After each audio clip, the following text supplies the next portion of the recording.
Level 1. The Barber Paradox. In a small, peculiar town, there is a barber who has a very specific job. He shaves all the men in town who do not shave themselves, and only those men. The townspeople talk about it often, marveling at the barber's strict rule. He never shaves anyone who shaves himself, and he never lets anyone who doesn't shave himself go unshaved. It seems like a clever arrangement, neat and logical, until someone asks a simple question: who shaves the barber? This question turns the tidy world of the barber upside down.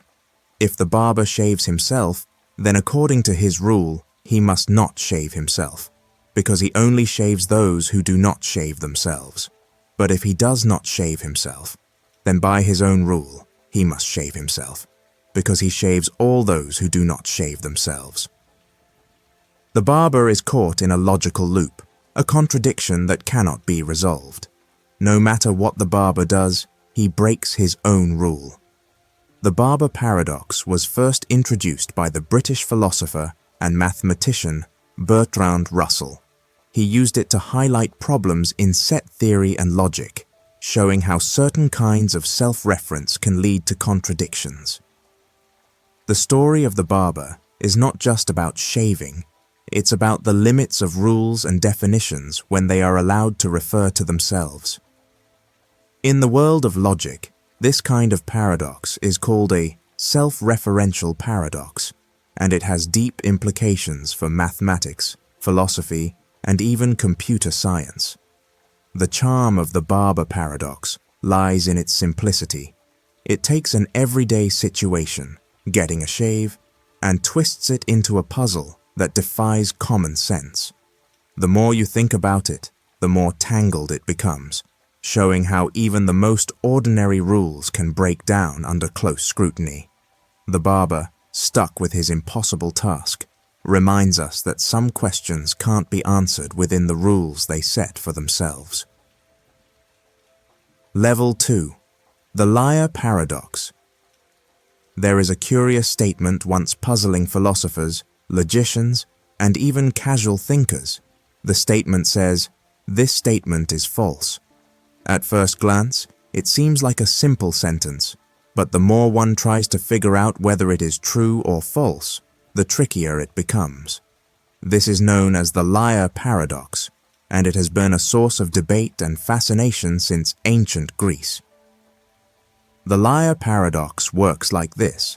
If the sentence, "This statement is false," is true, then what it says must hold. That means the statement is false.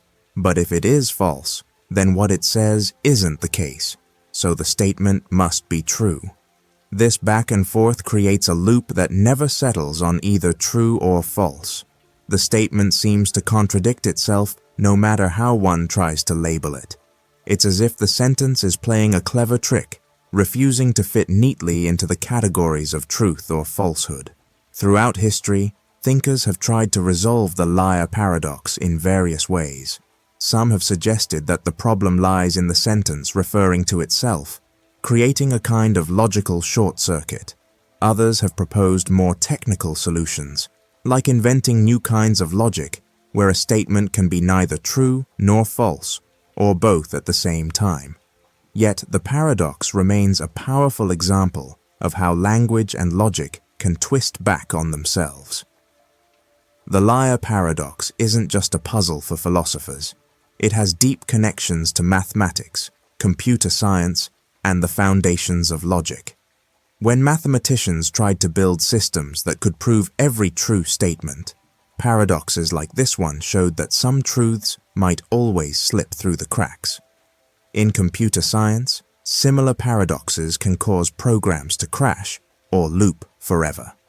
The simple sentence, "This statement is false," stands as a reminder that even the most basic seeming ideas can lead to endless questions and mysteries. Level 3. Zenos Paradox. In the world of ancient Greece, the philosopher Zeno posed a puzzle that has fascinated thinkers for centuries. The story goes like this. Achilles, the swiftest runner of his time, challenges a slow-moving tortoise to a race. Out of generosity, Achilles gives the tortoise a head start. The rules are simple. Achilles will run much faster, but the tortoise gets a small lead.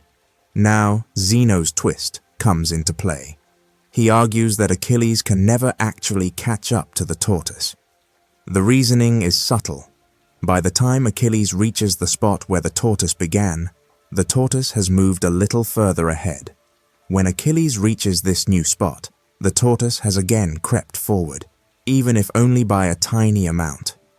Every time Achilles arrives at the place where the tortoise was, the tortoise has moved just a bit more. This process repeats endlessly, with Achilles always closing the gap but never quite overtaking the tortoise, at least in theory. What Zeno was really highlighting is the strange nature of infinite division. The distance between Achilles and the tortoise can be divided into smaller and smaller pieces, with an infinite number of points Achilles must reach. Each step is shorter than the last, but there is no final, smallest step. There's always another tiny bit to go. This leads to the paradox. If there are infinitely many steps, how can Achilles ever finish catching up? Centuries later, mathematicians resolved this puzzle by showing that the sum of infinitely many shrinking distances can still be a finite number. But Zenos' paradox remains a brilliant demonstration of how our intuitions about motion and infinity can be challenged by careful reasoning. Level 4. The Paradox of the Unexpected Hanging. On a quiet morning, a judge calls a condemned prisoner and announces a peculiar sentence. You will be hanged at noon on one weekday next week, but the execution will be a surprise. You will not know the day of the hanging until the executioner comes for you at noon. This pronouncement sets off a storm of thought in the prisoner's mind. He starts to reason through the days, trying to outsmart the judge's logic. He thinks, if I haven't been hanged by Thursday at noon, then the only day left is Friday. But if I know that, it won't be a surprise on Friday, so it can't happen then. He crosses Friday off the list. Next, he considers Thursday. If I haven't been hanged by Wednesday at noon, and Friday is out, then Thursday is the last possible day. But again, I would know, so it wouldn't be a surprise. He continues this reasoning, eliminating each day of the week in reverse order until he convinces himself that a surprise hanging is impossible. The week begins, and the prisoner relaxes, certain the judge's words were a trick. Day after day passes, and he remains alive. Then, one morning, the executioner enters his cell at noon, and the prisoner is utterly shocked. The hanging takes place, and it is, indeed, a surprise. The paradox lies in the prisoner's logical deduction. He uses reasoning to prove that a surprise is impossible, yet the surprise occurs exactly because he believed it could not. The judge's sentence creates a loop where the more the prisoner thinks, the less he knows. The prisoner's logic seems airtight, but reality breaks through his expectations. The unexpected hanging paradox is a puzzle about knowledge, prediction, and the limits of logical reasoning, showing how certainty can be undone by the very act of trying to achieve it. Level 5. The Crocodile Paradox. On the banks of a winding river, a father stands in shock as a crocodile snatches his child. The crocodile, however, is not an ordinary beast. It speaks to the desperate father and offers him a peculiar deal. If the father can correctly predict what the crocodile will do next, whether he will return the child or not, the crocodile promises to act accordingly. The father, desperate to save his child, declares, "You will not return my child." Now the crocodile is trapped in a logical puzzle. If the crocodile decides to return the child, the father's prediction becomes false, which means the crocodile should not return the child. But if the crocodile keeps the child, the father's prediction is true, and the crocodile must return the child. No matter which action the crocodile chooses, it seems to contradict the promise it made. The crocodile cannot both fulfill and break its promise at the same time, yet the situation demands it.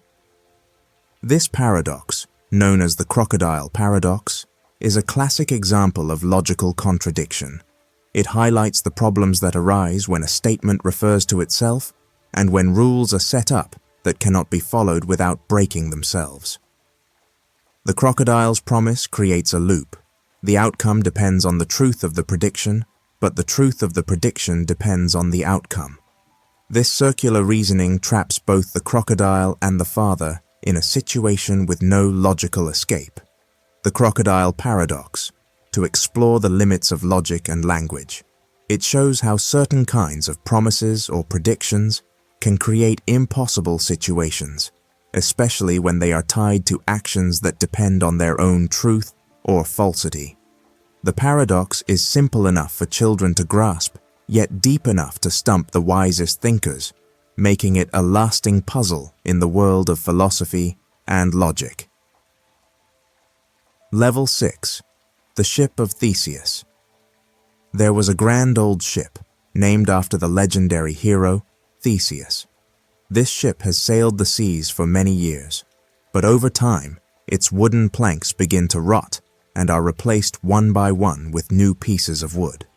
Eventually, every single part of the ship has been swapped out. Now comes the puzzling question. Is it still the same ship that Theseus once sailed, or is it something entirely new? This is the essence of the Ship of Thesus paradox, a thought experiment that has fascinated philosophers for centuries. At first glance, it seems straightforward. If every part of the ship has been replaced, then logically, it should be a different ship. After all, then none of the original wood remains. But on the other hand, it looks the same, serves the same purpose, and carries the same name. So many would argue it remains the same ship. To make the puzzle even trickier, imagine that all the old parts removed from the ship were collected and used to build another ship. Now, which of the two is the real Ship of Theseus? The one sailing with all new parts, or the one rebuilt from the original pieces? Both seem to have a claim to the identity of the original ship. The paradox challenges how we think about identity and change. It asks, what makes something fundamentally itself? Is it the physical material it's made from, or is it something more abstract, like its form, function, or history? In everyday life, we rarely question this because objects gradually change, and we accept them as the same. But the Ship of Theseus forces us to confront the blurry line between sameness and difference. Level 7. The Grandfather Paradox. The Grandfather Paradox is one of the most intriguing puzzles that arises when thinking about time travel. At its heart, this paradox explores what would happen if someone could travel back in time and change events that led to their own existence. The story usually begins with a time traveler who goes back to a time before their parents were born and, through some twist of fate, causes the death of their own grandfather.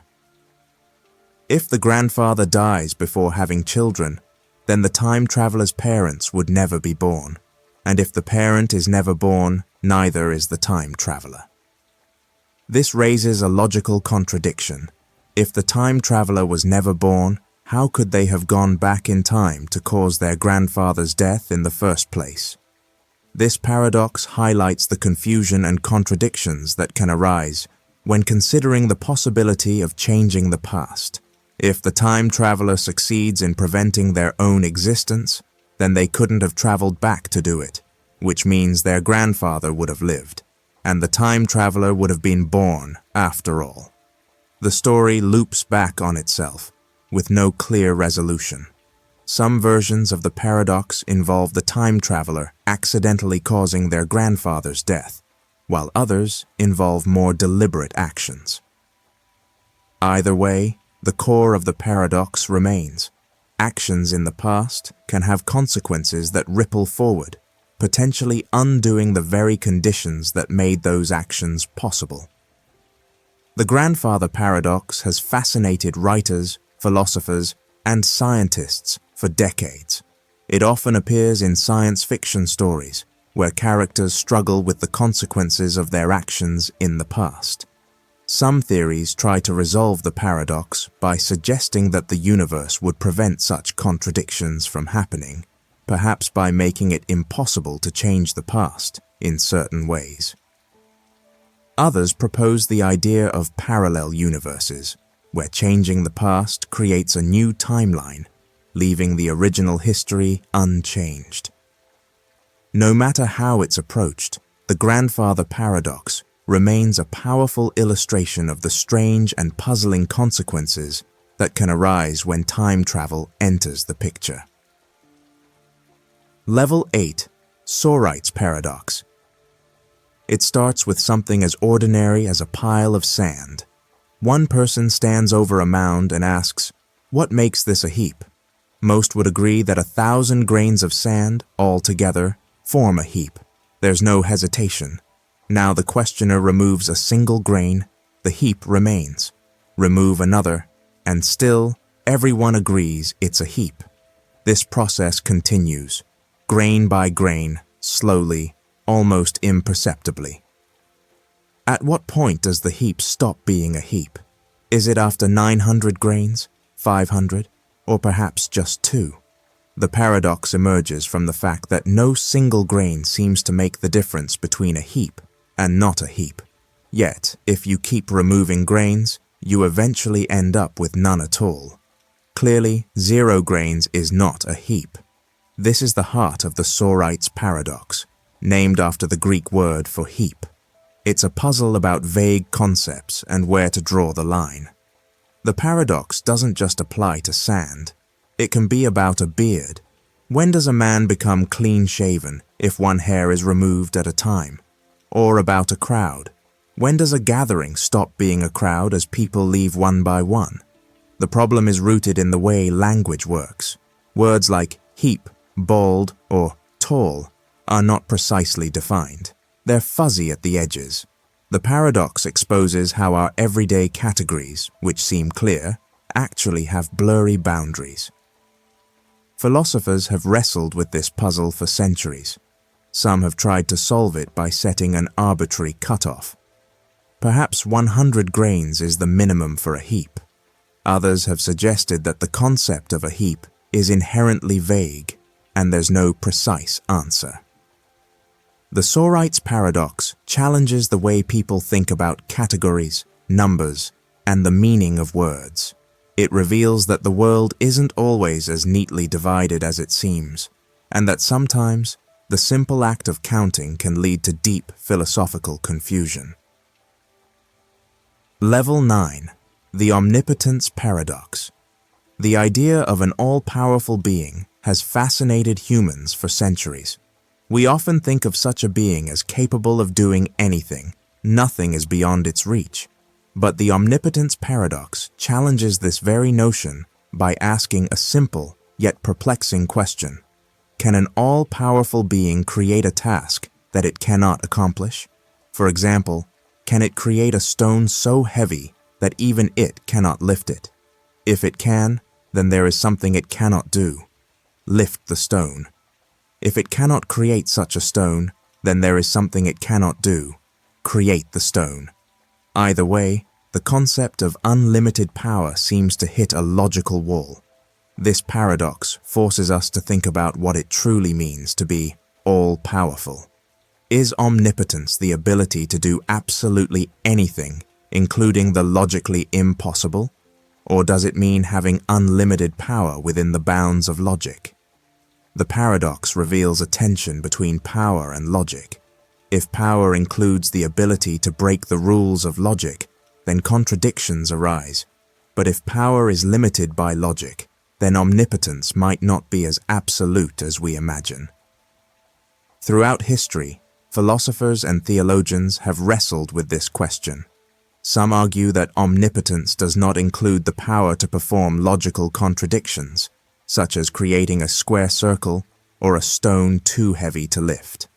Others see the paradox as a way to explore the limits of language and meaning, rather than actual divine power. The Omnipotence Paradox is not just about gods or supernatural beings. It also challenges how we think about power, possibility, and the nature of reality. It shows that even the idea of unlimited power can be tangled in the rules of logic, making us question what it really means to be all-powerful. Level 10. The Raven Paradox. On a quiet afternoon, a philosopher sits by a window, pondering the nature of evidence and confirmation.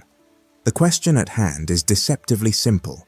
How do we confirm that all ravens are black? At first, it seems straightforward. Every time someone sees a black raven, it feels like another piece of evidence supporting the claim. However, the Raven Paradox, also known as Hempel's Paradox, reveals a surprising twist in the logic of confirmation. The paradox begins with the logical equivalence between the statement, "all ravens are black," and "all non-black things are not ravens." If every raven is black, then anything that isn't black cannot be a raven. This equivalence leads to a peculiar situation. Suppose someone picks up a green apple and notes that it is not a raven. According to the logic, this green apple, by being a non-black non-raven, also supports the statement, "all ravens are black." Suddenly, every non-black object that is not a raven, white shoes, red cars, yellow pencils, becomes evidence for the blackness of ravens. This seems odd because intuitively, seeing a green apple doesn't feel like it teaches anything about ravens at all. The paradox challenges the way evidence is understood. If every non-black non-raven counts as evidence, then the world is overflowing with evidence for the color of ravens, most of which seems irrelevant. Philosophers and scientists have debated how to resolve this, with some suggesting that while technically correct, such evidence is so weak it's practically meaningless. The Raven Paradox remains a classic puzzle in the philosophy of science, highlighting the strange consequences of logical reasoning and the subtlety required in thinking about evidence and confirmation. Level 11. The Preface Paradox. Authors often write books with great care, striving to ensure every statement is true. Yet in the preface of their books, they sometimes admit that despite their best efforts, some errors might still exist. This honesty creates a curious situation known as the Preface Paradox. On one hand, the author believes each individual fact or claim in the book is true. On the other hand, the author also believes that at least one statement somewhere in the book is likely false. How can both be true at the same time? This paradox arises because the author's confidence in each individual statement clashes with their overall skepticism about the book's perfection. When checking facts one by one, the author feels sure about their accuracy. But when looking at the entire book, the sheer number of statements makes it almost certain that some mistakes slipped through. This means the author simultaneously holds two beliefs. Each statement is true, and at least one statement is false. The tension between these beliefs highlights a deeper problem about knowledge and certainty. It shows how confidence in isolated pieces of information can conflict with a broader awareness of human fallibility. The Preface Paradox challenges the idea that we can be perfectly rational and consistent in our beliefs. It reveals that sometimes what seems logically sound on a small scale can become contradictory when viewed from a larger perspective. This paradox also can be applied to our everyday life whenever people hold many beliefs at once. It reminds us that being aware of our own limits and the possibility of error is an important part of thinking clearly, even if it leads to puzzling contradictions. Level 12. The Paradox of the Court. A young law student named Protagoras once struck a deal with his teacher, a wise and experienced lawyer. The agreement was straightforward. The student would pay his teacher for the lessons, but only after he won his very first court case. Both believed this was fair. Protagoras would be paid when his student proved his skills in the courtroom. Time passed, and the student, despite finishing his studies, never took on a case. Frustrated and eager for payment, Protagoras decided to sue his student, arguing that the time for payment had come. The case went to court, and a curious situation unfolded. Protagoras argued that if he won the case, the student would be legally required to pay him, as the court's decision would be in his favor. On the other hand, if the student won the case, he would have won his first court case, which, according to their agreement, meant he should pay his teacher as well. The student, however, had a clever counter-argument. He claimed that if he lost the case, he would not have won his first case, and therefore would not owe any payment, as per their agreement. But if he won, the court would rule that he did not have to pay Protagoras, meaning he would not owe anything either way. This legal puzzle left everyone puzzled.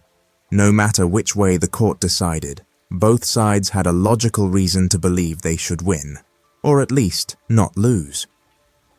The paradox of the court highlights how agreements and logic can sometimes create situations where both parties seem to have a valid claim, yet the dispute cannot be resolved in a straightforward way. The story has been told for centuries as a classic example of legal and logical paradoxes, showing how clever reasoning can sometimes tie itself in knots. Level 13. The Lottery Paradox. A small town hosts a weekly lottery, and thousands of people buy tickets, each hoping for a stroke of luck. The rules are simple. Only one ticket will win, and the rest will lose. Now consider the thoughts of a careful, logical person observing this lottery. She knows that the chance of any single ticket winning is so tiny that it seems perfectly reasonable to believe, for each ticket, this ticket will not win. She repeats this reasoning for every ticket in the lottery.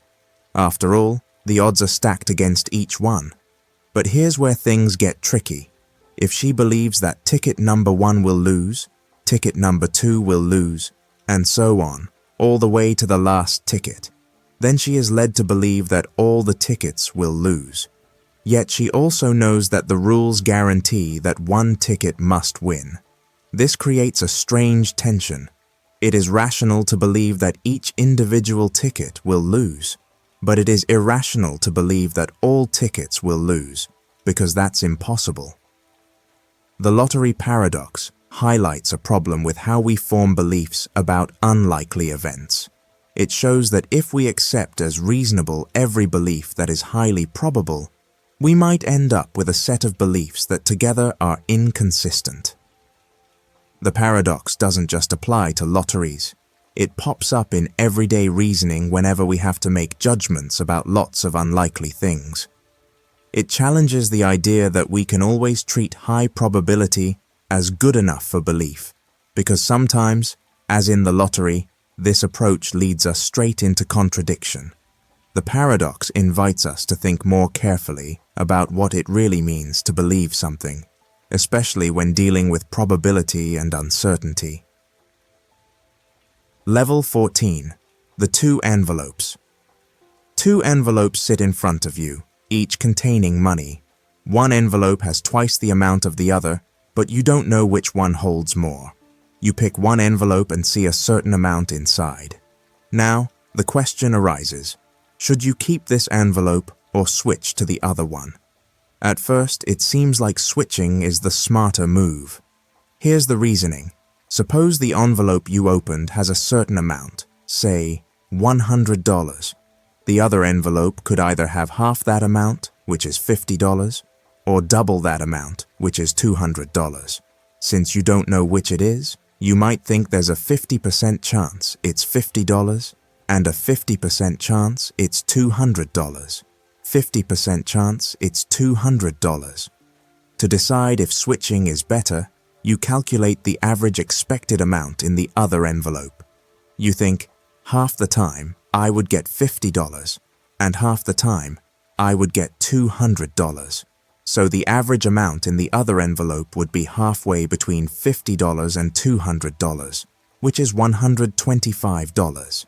Since $125 is more than the $100 you currently have, switching seems like a good idea. But here's the paradox. This same logic applies no matter which envelope you pick first. If switching is always better, you would keep switching forever, which doesn't make sense. The problem is in the way the probabilities are assigned. The assumption that the other envelope has a 50% chance of being half or double the amount you see ignores how the amounts were chosen in the first place. The calculation treats the amounts as if they could be any values without limits, which is not realistic. This paradox reveals how tricky it can be to reason about uncertainty and expected value when information is incomplete. It challenges our intuition about probability and decision-making in surprising ways. Level 15. Russell's Paradox. At the heart of mathematics and logic lies a puzzle that shook the foundations of set theory, known as Russell's Paradox. It begins with a seemingly simple question. Can we consider the set of all sets that do not contain themselves? To understand this, think of a collection that includes every set which is not a member of itself. For example, the set of all apples is not an apple, so it doesn't contain itself. But what about this special set itself? Does it contain itself or not? If the set does contain itself, then by definition, it should not be in the set, because it only includes sets that do not contain themselves. On the other hand, if it does not contain itself, then it fits the criteria to be included in the set. This creates a contradiction, a loop with no clear answer. The set both must and must not contain itself at the same time. This paradox exposed a fundamental problem in the way mathematicians originally thought about sets. Before Russell's discovery, it was assumed that any definable collection could be considered a set without causing issues. But this paradox showed that some collections lead to logical contradictions, forcing mathematicians to rethink and redefine the rules of set theory. Russell's paradox is more than just a quirky puzzle. It revealed that naive set theory was inconsistent and needed a more rigorous foundation. This insight led to the development of more sophisticated systems in mathematics, such as axiomatic set theory, which carefully avoids such contradictions by restricting how sets can be formed. The paradox is a striking example of how a simple question about membership can unravel deep assumptions, challenging the very building blocks of logic and mathematics. It highlights the delicate balance between language, definition, and truth in formal systems. Level 16. The Potato Paradox. There once was a farmer who had 100 kilograms of potatoes. These potatoes were not just ordinary potatoes, they contained 99% water by weight. One day, the farmer decided to let the potatoes dry out a bit in the sun. After some time, the water content dropped to 98%. The farmer then asked himself a simple question: how much do the potatoes weigh now? At first glance, it might seem that the weight should not change much because the water content only decreased by 1%. But the answer is surprisingly counterintuitive. To understand why, it helps to think about what the percentages actually mean.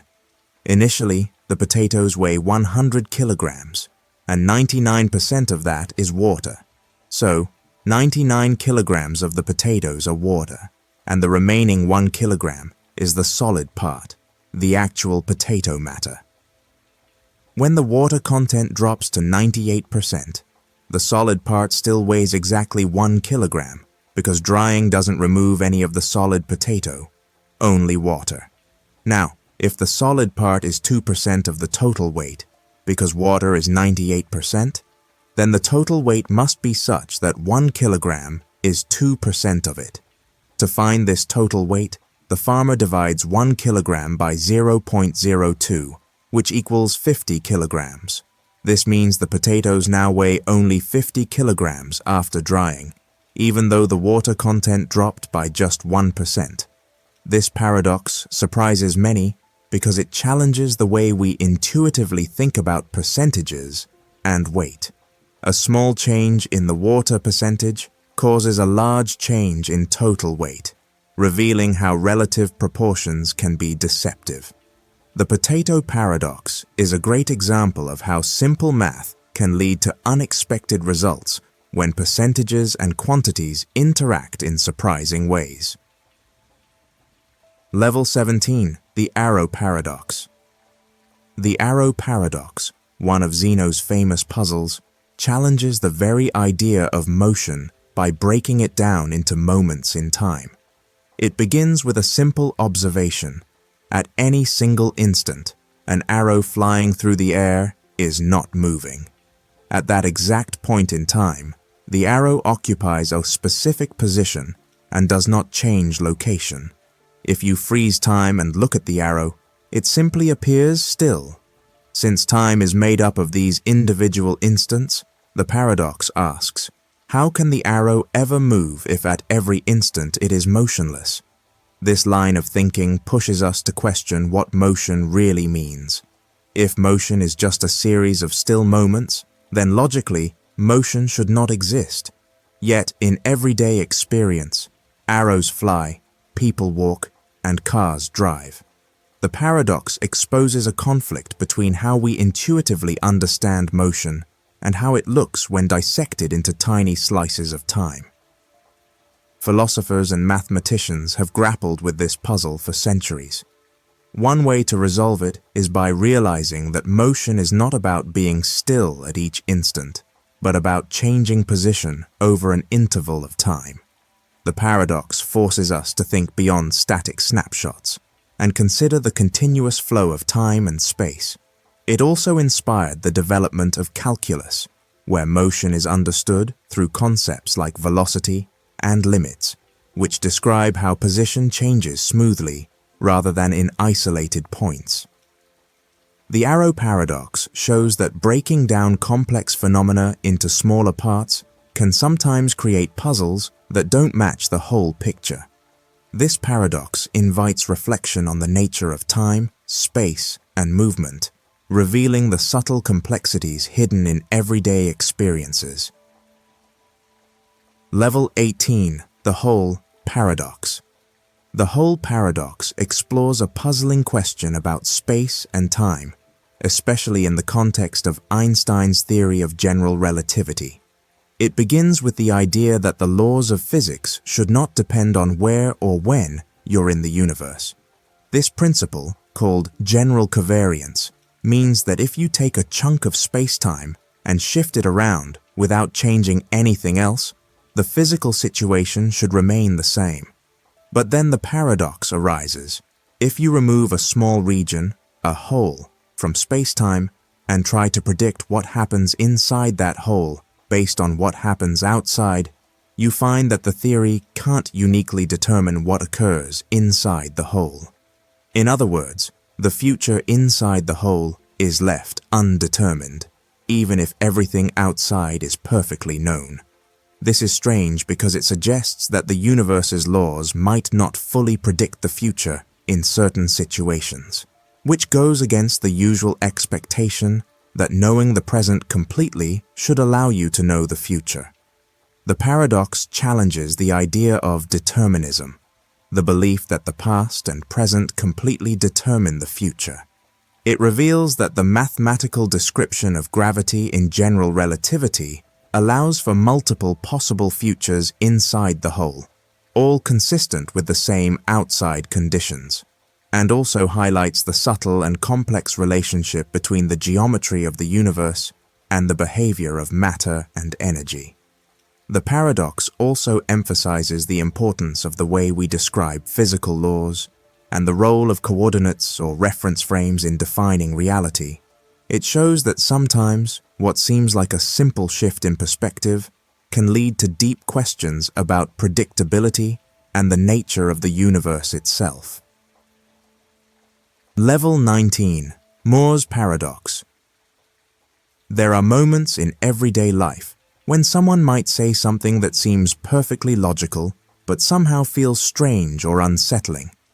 Moore's Paradox is exactly about this kind of odd statement. It occurs when a person says something like, "It is raining, but I don't believe it is raining." The statement itself isn't contradictory in the usual sense. There is no logical impossibility in saying it. Yet hearing someone say, it feels deeply puzzling and even nonsensical. The paradox was first identified by the philosopher G.E. Moore. He noticed that while each part of the sentence might be true or believable on its own, putting them together creates a strange tension. Saying "it is raining" asserts a fact about the world, but immediately adding "I don't believe it is raining" expresses a belief that directly conflicts with that fact. This clash isn't about the world being contradictory. It's about the speaker's own beliefs being inconsistent. What makes Moore's paradox fascinating is that it reveals something important about how we understand belief and assertion. When someone asserts something, they are not just stating a fact, they are also showing that they believe it to be true. So, to say "it is raining" while also saying "I don't believe it is raining" is like making a claim but denying your own commitment to it. This creates a kind of self-contradiction in the act of speaking, even though the content itself isn't logically impossible. Level 20, the Twin Paradox. Alex and Sam are twins who want to test a strange idea from Einstein's theory of relativity. Alex gets on a spaceship that can travel very fast, almost as fast as light, while Sam stays on Earth. As Alex zooms away, time starts to act differently for the two of them. For Sam, life goes on normally. He celebrates birthdays, watches the seasons change, and grows older, just like usual. But for Alex, time moves much slower on the spaceship. The faster Alex travels, the slower his clock seems to tick compared to Sam's back on Earth. This strange effect is called time dilation, and it happens because of how speed affects time, according to Einstein's special relativity. On the spaceship, everything feels normal to Alex. His heart beats at the usual pace, and his watch ticks like always. But if Alex could look back at Sam, he would see Sam's clock moving much faster. After a few years have passed for Alex, he turns the spaceship around and comes back home. When he steps off, he is surprised to see that Sam has grown much older. Sam is now an old man, while Alex still looks young, almost like he did when he left. This result is surprising because in everyday life, we think time passes the same for everyone, no matter what. The twin paradox is not a trick or a mistake. It shows a real effect of the universe's rules when things move very fast. It tells us that time is not the same for everyone. It can slow down or speed up, depending on how fast you are moving. The paradox is called that because it seems strange that the twins, who started the same age, end up so different. Scientists have tested this with very accurate clocks on fast airplanes and satellites, proving that time really does behave in this unusual way. Level 21. The Paradox of Self-Amendment. Laws are meant to be clear and stable, but what happens when a law tries to change itself? The paradox of self-amendment explores this puzzling question. Suppose a country has a constitution that includes a rule allowing it to be amended by passing new laws. Now, what if a new law is proposed that says, this constitution cannot be amended anymore? If the new law passes, it contradicts the very rule that allows amendments. But if the new law doesn't pass, then the constitution remains amendable. This creates a confusing loop where the constitution's ability to change itself is both allowed and forbidden at the same time. The paradox becomes even more tangled when you consider laws that try to override or repeal themselves. For example, if a law states, this law is invalid, can it be enforced? If it is enforced, it must be valid. If it is invalid, it cannot be enforced. This self-referential nature causes a logical contradiction, making it impossible to determine the law's true status. This paradox highlights a fundamental problem in legal and logical systems: how to handle rules that refer to themselves. It challenges the idea that a system can be both complete and consistent when it includes the power to change its own rules. In real life, countries often solve this by setting strict procedures for amendments, requiring supermajorities or special approvals to prevent sudden or contradictory changes. Yet, the paradox remains a fascinating puzzle for philosophers, legal theorists, and logicians, because it reveals the limits of formal systems and the complexity of self-reference. Level 22. The Abalene Paradox. A group of people decides to take a trip to a place called Abalene, even though none of them really wants to go. The story goes that the family members are sitting on a hot afternoon, feeling bored and restless. One person suggests going to Abalene for a meal, and everyone agrees. Later, it turns out that no one actually wanted to go. Each person thought the others wanted to go, so they agreed to avoid conflict or disappointment. This situation is what we call the Abalene Paradox. The paradox reveals how groups can make decisions that nobody truly supports. It happens because individuals misinterpret the desires or opinions of others. Instead of speaking up about their own preferences, people often go along with what they believe is the group's wish.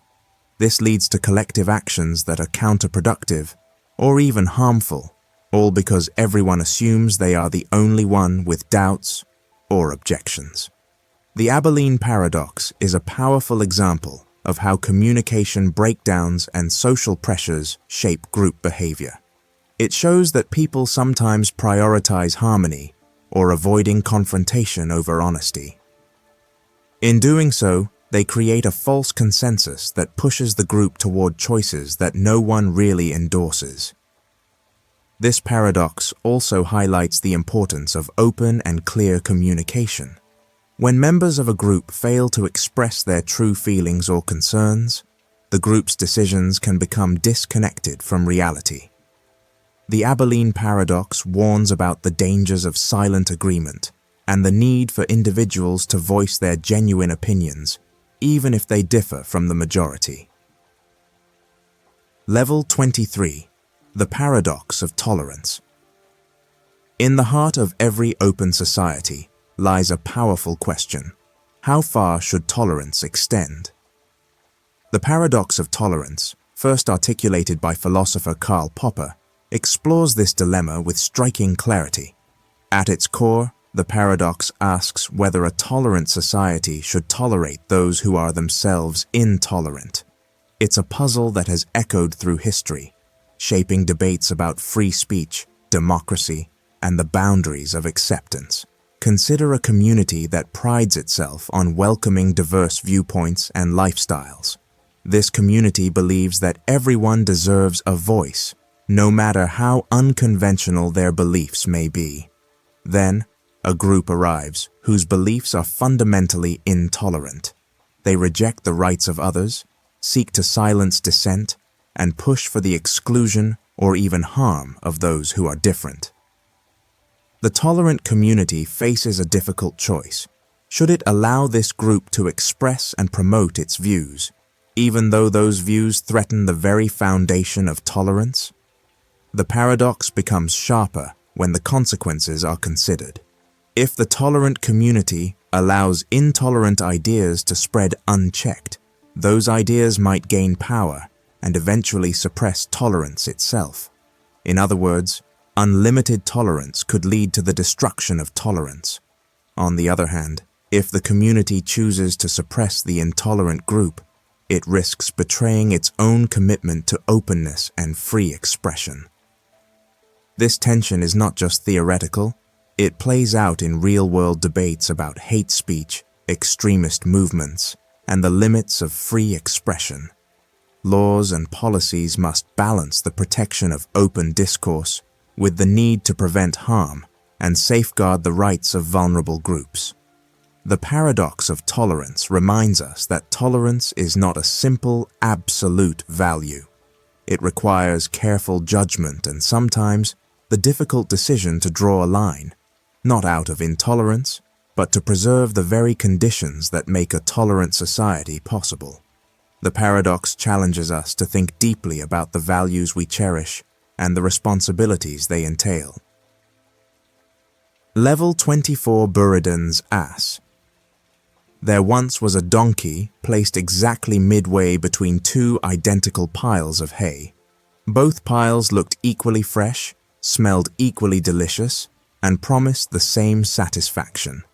The donkey was perfectly rational, but faced a problem.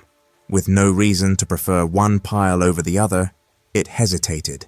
Each time it tried to decide, the donkey found itself stuck, unable to choose between the two identical options. As a result, it starved, trapped by its own indecision.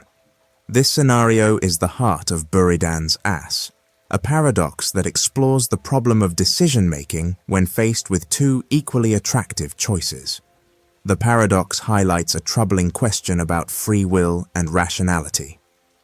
If a perfectly logical being is presented with two identical options, how does it choose? Without any distinguishing factor, the donkey's reason offers no guidance. It cannot break the tie, and so it remains paralyzed. The paradox challenges the assumption that rationality alone can always lead to a decision. It suggests that sometimes decisions require more than pure logic. They may depend on arbitrary choices, instincts, or even randomness. In real life, people rarely face perfectly symmetrical options, but the paradox forces us to consider what happens when all factors are equal. It also raises questions about determinism. If every action is determined by prior causes, then a being in such a situation might be doomed to inaction.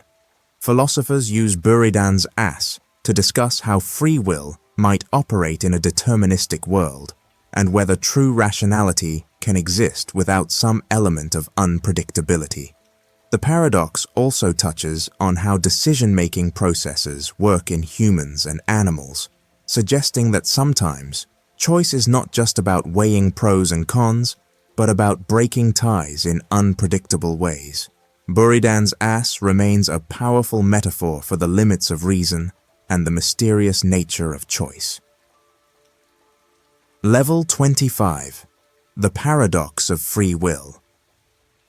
The question of free will has puzzled thinkers for centuries, and the paradox of free will captures the tension between our sense of choice and the idea that everything might be predetermined.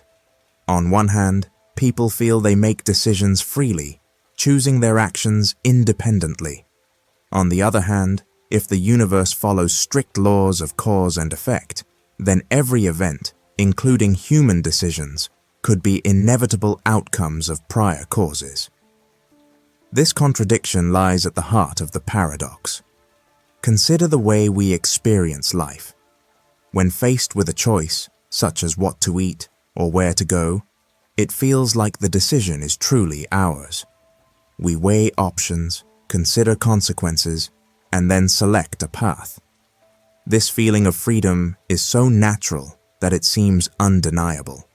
Yet science and philosophy suggest that if the universe operates like a giant machine governed by physical laws, then every choice we make could be traced back to prior states of the world, our biology, environment, and past experiences. If that's true, then is free will just an illusion? The paradox deepens when thinking about responsibility. If our actions are predetermined, can we be held accountable for them? Moral systems depend on the idea that people freely choose right or wrong. Without free will, praise and blame lose their meaning. Yet, denying free will challenges how society functions, from laws to personal relationships.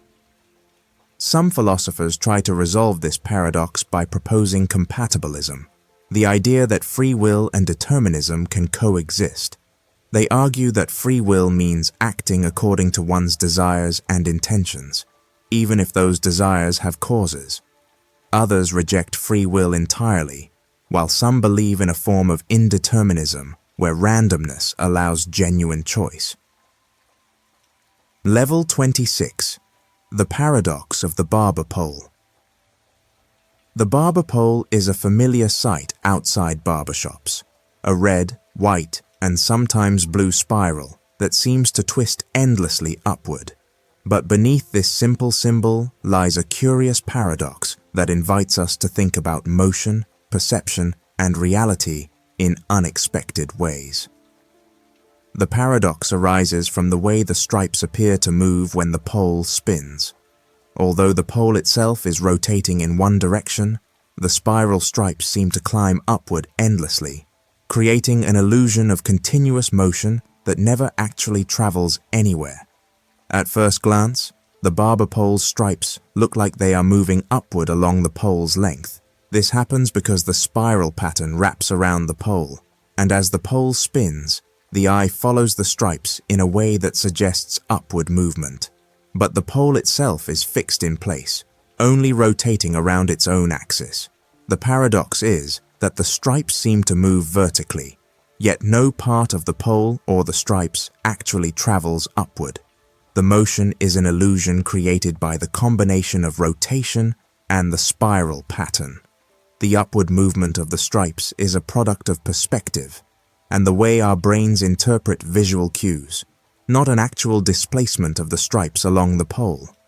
The Barber Pole paradox highlights how patterns and motion can interact to create illusions that defy straightforward explanation. It serves as a metaphor for situations where appearances can be misleading, encouraging us to question what we take for granted. The Barber Pole's endless spiral invites reflection on how motion and change can be perceived differently depending on context, and how our senses sometimes play tricks on us. Level 27. The Noibo Effect. The Noibo Effect paradox is a curious twist on how our minds influence our bodies, revealing a strange and sometimes unsettling truth about human health. It begins with the understanding that when people expect negative outcomes, like side effects from a treatment, they can actually experience those symptoms, even if the treatment is harmless or a placebo. This effect is the opposite of the well-known placebo effect, where positive expectations bring about real improvements in health. The paradox arises because the very belief in harm can cause harm, despite no physical cause existing.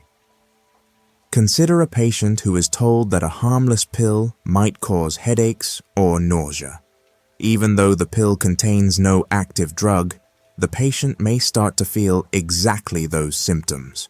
The mind's anticipation of negative effects triggers real physiological responses, such as increased stress or changes in brain chemistry, which manifest as actual discomfort. This phenomenon challenges the straightforward cause and effect relationship we expect in medicine. How can something with no harmful ingredients cause harm? The paradox deepens when doctors must balance honesty with care. Informing patients about possible side effects is necessary for informed consent, but it also risks triggering the Noibo effect. If patients are warned about every potential negative reaction, they might experience more side effects simply because they expect them, yet withholding information is unethical. This tension between truth and harm creates a puzzling dilemma. Moreover, the Noibo effect highlights the powerful connection between mind and body. It shows that our expectations, fears, and beliefs can shape physical reality in ways that defy simple explanation. The paradox lies in how something intangible, thoughts and expectations, can produce tangible, sometimes debilitating symptoms. It forces us to reconsider how medical treatments work and how much of healing depends on the complex interplay of psychology and physiology. Level 28. The Prisoner's Dilemma. Two suspects are arrested and interrogated separately. Each one faces a choice: betray the other by confessing, or stay silent. If both stay silent, they get a light sentence because the evidence is weak. If one betrays while the other stays silent, the betrayer goes free while the silent one receives a heavy sentence. But if both betray, they both get moderate sentences. The catch is, neither knows what the other will do, and they cannot communicate. This situation creates a puzzling problem. Each prisoner reasons that betraying the other is the safest bet. If the other stays silent, betraying means freedom. If the other betrays, betraying avoids the worst punishment. So, betrayal seems like the logical choice. Yet, if both prisoners think this way and betray, they both end up worse off than if they had remained silent. The dilemma highlights a conflict between individual rationality and collective benefit. Acting in self-interest leads to a worse outcome for both, while cooperation would yield a better result. This paradox is not just about criminals. It applies to many real-life situations, where people or groups must decide whether to cooperate or compete, from business decisions to environmental policies. The prisoner's dilemma reveals how trust and communication are crucial. Without trust, the fear of betrayal pushes everyone toward choices that harm the group. It challenges the idea that rational decisions always lead to the best outcomes, and shows how sometimes acting selfishly can backfire. This paradox has been studied extensively in economics, psychology, and political science because it captures the essence of strategic decision-making. It forces us to think about how cooperation can emerge even when individuals have incentives to act selfishly. The prisoner's dilemma remains a powerful example of how complex human behavior can be, especially when choices depend on what others do. Level 29, Newcomb's Paradox. Newcomb's Paradox presents a puzzling situation that challenges how we think about choice and prediction. There are two boxes in front of you. Box A, which is transparent and contains $1,000, and Box B, which is opaque and may contain either $1 million or nothing. You have two options. Take only Box B or take both Box A and Box B. The twist is that a highly reliable predictor has already made a prediction about your choice. If the predictor thinks you will take only Box B, it has placed $1 million inside it. If the predictor thinks you will take both boxes, it has left Box B empty. The dilemma arises because your decision seems straightforward, yet the outcome depends on what the predictor anticipated. On one hand, if you reason that the predictor has already made its choice, then Box B's content is fixed. Taking both boxes guarantees you the $1,000 from Box A plus whatever is in Box B. Since Box B might be empty, taking both boxes seems like the better deal. On the other hand, if you trust the predictor's accuracy, then choosing only Box B means it likely contains $1 million, while taking both boxes risks getting just $1,000. This paradox forces you to weigh two conflicting intuitions: the desire to maximize immediate gain by taking both boxes versus trusting a prediction that your choice influences what's already inside Box B. It challenges the traditional ideas of free will and causality because your choice appears to affect a past event, the predictor's placement of money, despite that event having occurred before you decide. Level 30, the Birthday Paradox. In a room full of people, it might seem unlikely that two individuals share the same birthday. After all, there are 365 days in a year, so the chance of matching birthdays should be quite small, especially in a small group. Yet surprisingly, when the group reaches just 23 people, there is over a 50% chance that two people share a birthday. This counterintuitive result is what is known as the Birthday Paradox. The paradox arises because people tend to think about the probability of someone sharing their own birthday, which is indeed low. However, the actual problem asks about any two people sharing any birthday. As the number of people increases, the number of possible pairs grows much faster. For example, with 23 people, there are 253 unique pairs of people, each pair presenting a chance for a birthday match. This rapid increase in pairs means that the likelihood of at least one matching birthday becomes surprisingly high, even with a relatively small group. The math behind this paradox involves calculating the probability that no two people share a birthday and then subtracting that from 1 to find the probability that at least 2 do share a birthday. For 23 people, the probability that everyone has a unique birthday drops below 50%, making the chance of a shared birthday more likely than not. This result often surprises people because it defies everyday intuition about probability and chance. Level 31. Quine's Paradox. Quine's Paradox is a fascinating puzzle that emerges from the world of language and logic, where sentences refer to themselves in a way that creates confusion about truth. It belongs to a family of paradoxes involving self-reference, similar to the famous liar paradox, but it has its own unique twist that makes it both intriguing and challenging. At its core, Quine's paradox involves constructing a sentence that talks about itself without using words like this sentence or this statement.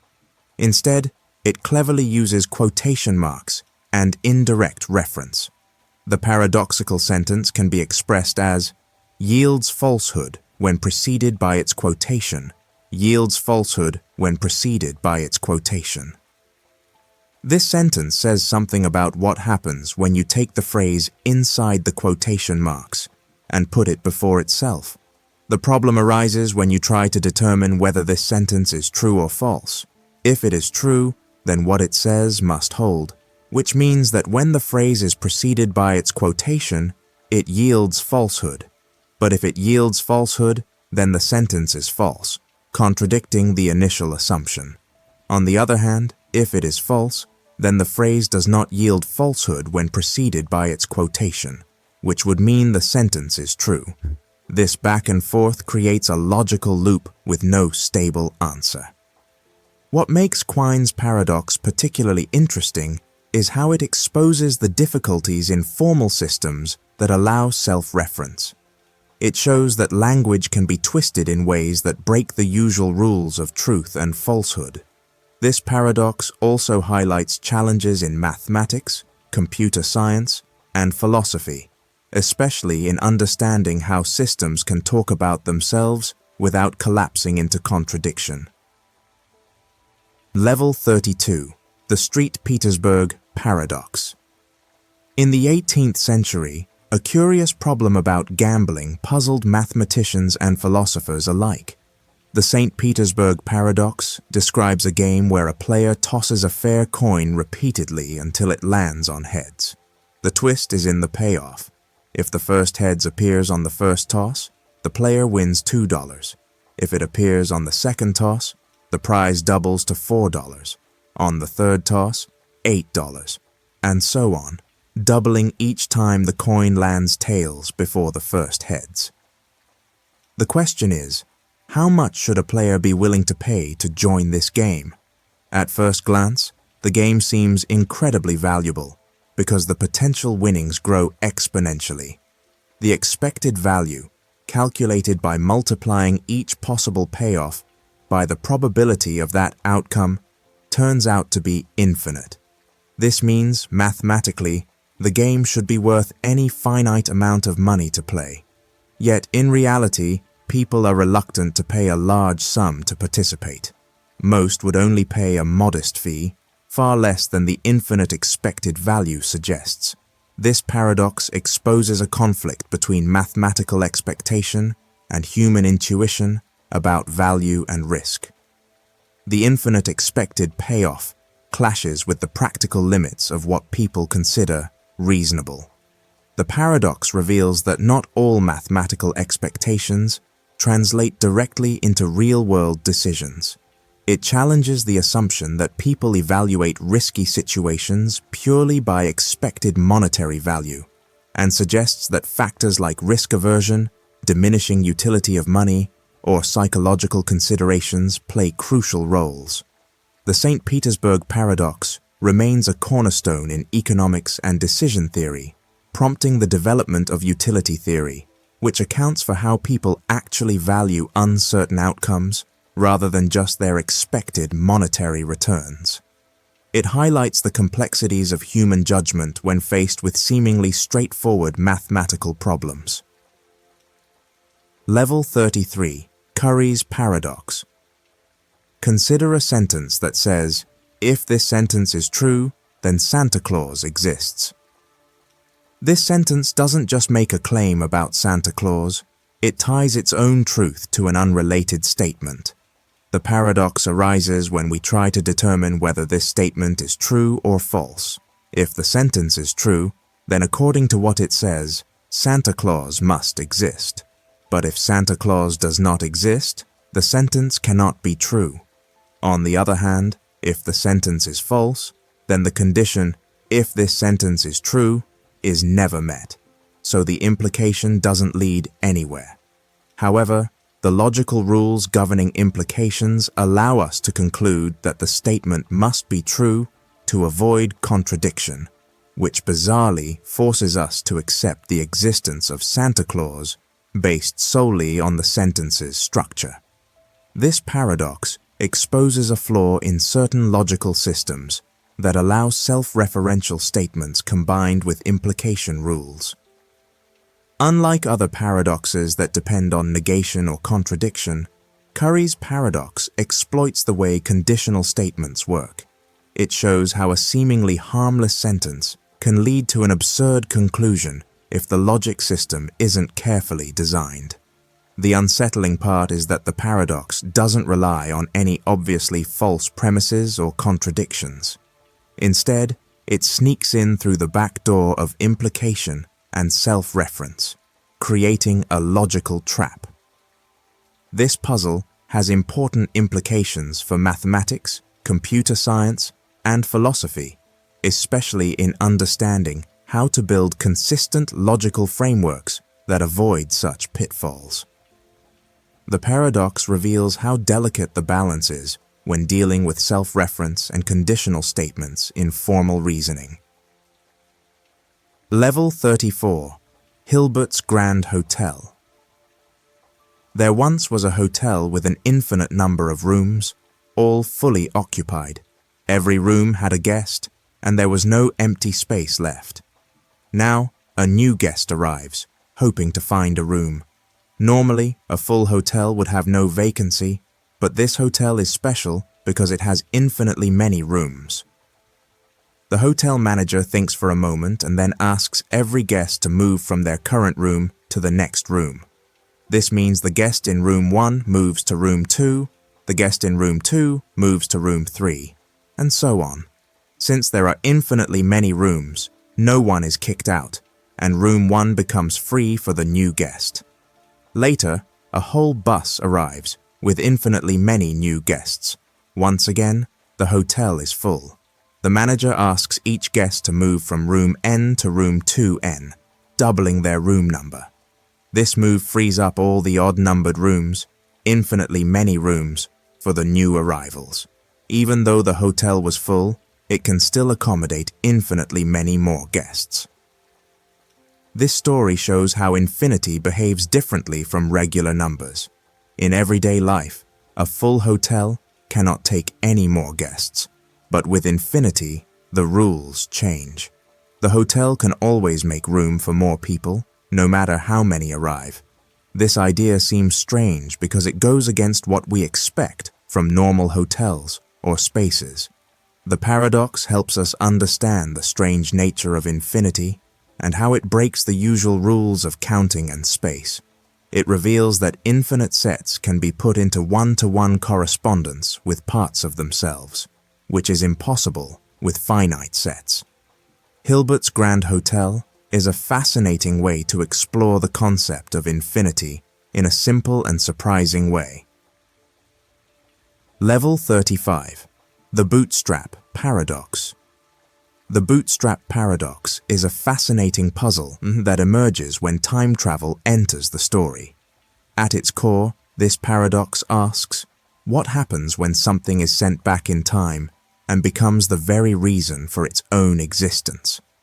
The term bootstrap comes from the old saying about pulling oneself up by one's bootstraps, doing something seemingly impossible. The paradox unfolds when an object, piece of information, or even a person is sent back in time and ends up being the source of itself, creating a loop with no clear origin.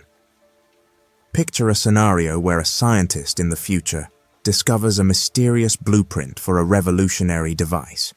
She builds the device and years later travels back in time to meet her younger self. She hands the blueprint to her younger self, who then grows up to become the same scientist, builds the device, and repeats the cycle. The question arises, who actually invented the device? The blueprint was never originally created. It simply exists in a closed time loop, passed from one version of the scientist to another. The information has no true point of origin. It's caught in an endless circle. This paradox challenges the very idea of cause and effect. Normally, every effect has a cause, and every invention has an inventor. But in the Bootstrap Paradox, the chain of events forms a circle with no beginning. The object or information seems to come from nowhere, yet it exists and persists through time. This kind of time loop is a favorite in science fiction stories, where characters might encounter books, inventions, or even themselves, all caught in a self-sustaining cycle. The Bootstrap Paradox leaves us questioning the nature of time, causality, and the possibility of ever truly knowing where things begin. Level 36. Simpson's Paradox. Simpson's Paradox tells a surprising story about how numbers can trick us. Picture a situation where two different groups seem to show one trend, but when you combine the groups, the opposite trend appears. This paradox happens in statistics and can confuse anyone trying to understand data.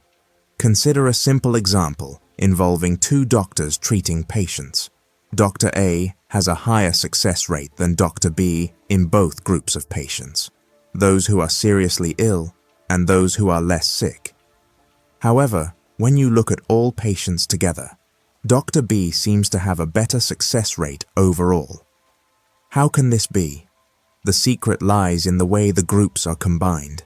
Dr. A might treat many more seriously ill patients who are harder to cure, while Dr. B treats mostly less sick patients. When you look at each group separately, Dr. A's success rate is better, but because Dr. A has more difficult cases, the overall success rate looks worse when all patients are counted together. This paradox reveals that averages can be misleading if you don't consider the context behind the numbers. It shows how combining data without care can hide the true story. People often use statistics to make decisions, so Simpson's Paradox warns us to look deeper and ask questions about how data is grouped and presented.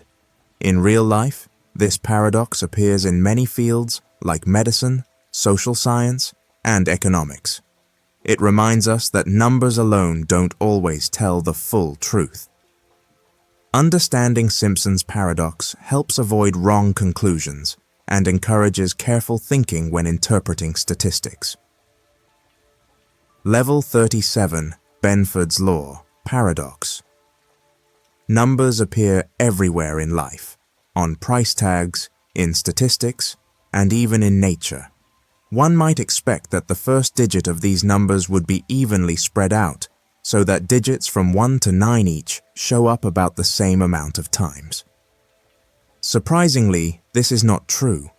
Benford's law reveals that in many real-world sets of numbers, The digit 1 appears as the first digit much more often than 9 or other digits. This strange pattern seems to go against what common sense would suggest. The paradox lies in how this happens. Why would 1 be so common at the start of numbers? The answer comes from the way numbers grow and spread across different scales. For example, if you look at populations of cities, lengths of rivers, or financial figures, these numbers often cover a wide range.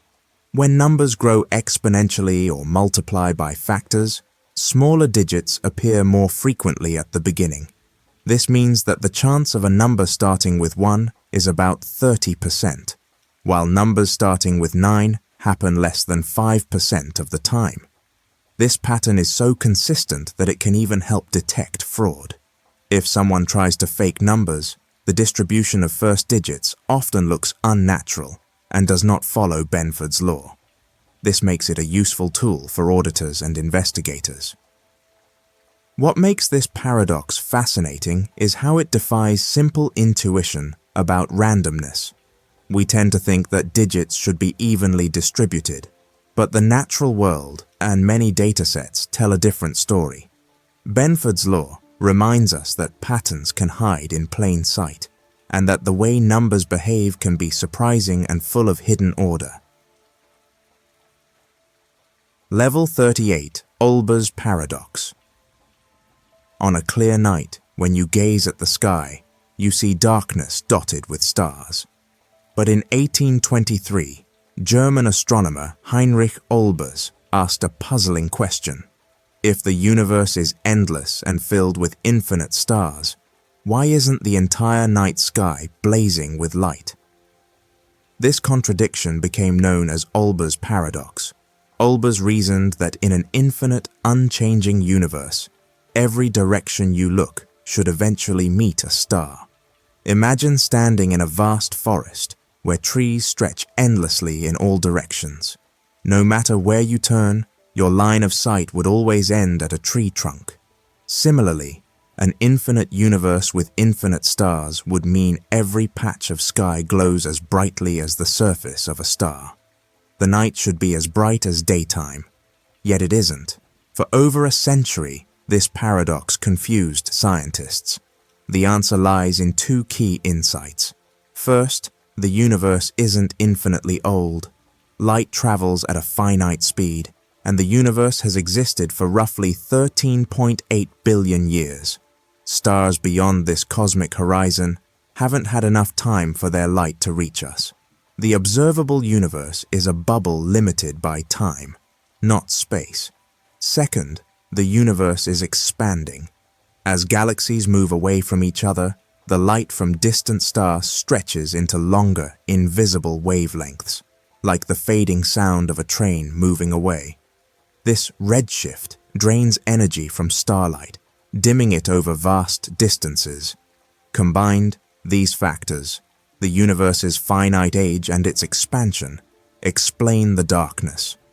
Olbers' question, once a baffling riddle, now helps us understand the cosmos's dynamic nature.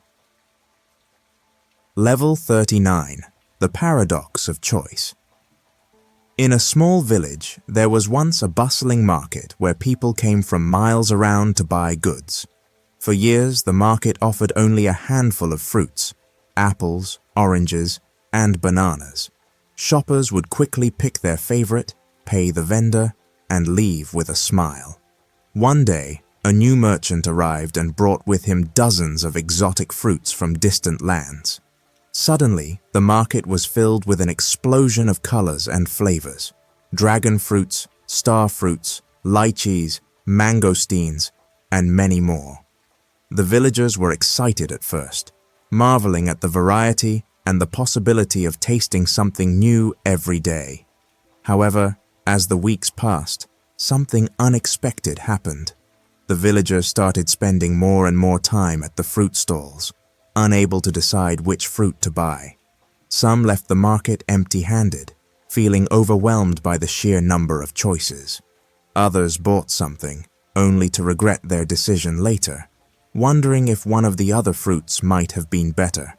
The joy and satisfaction that once came from a simple purchase began to fade, replaced by anxiety and second-guessing.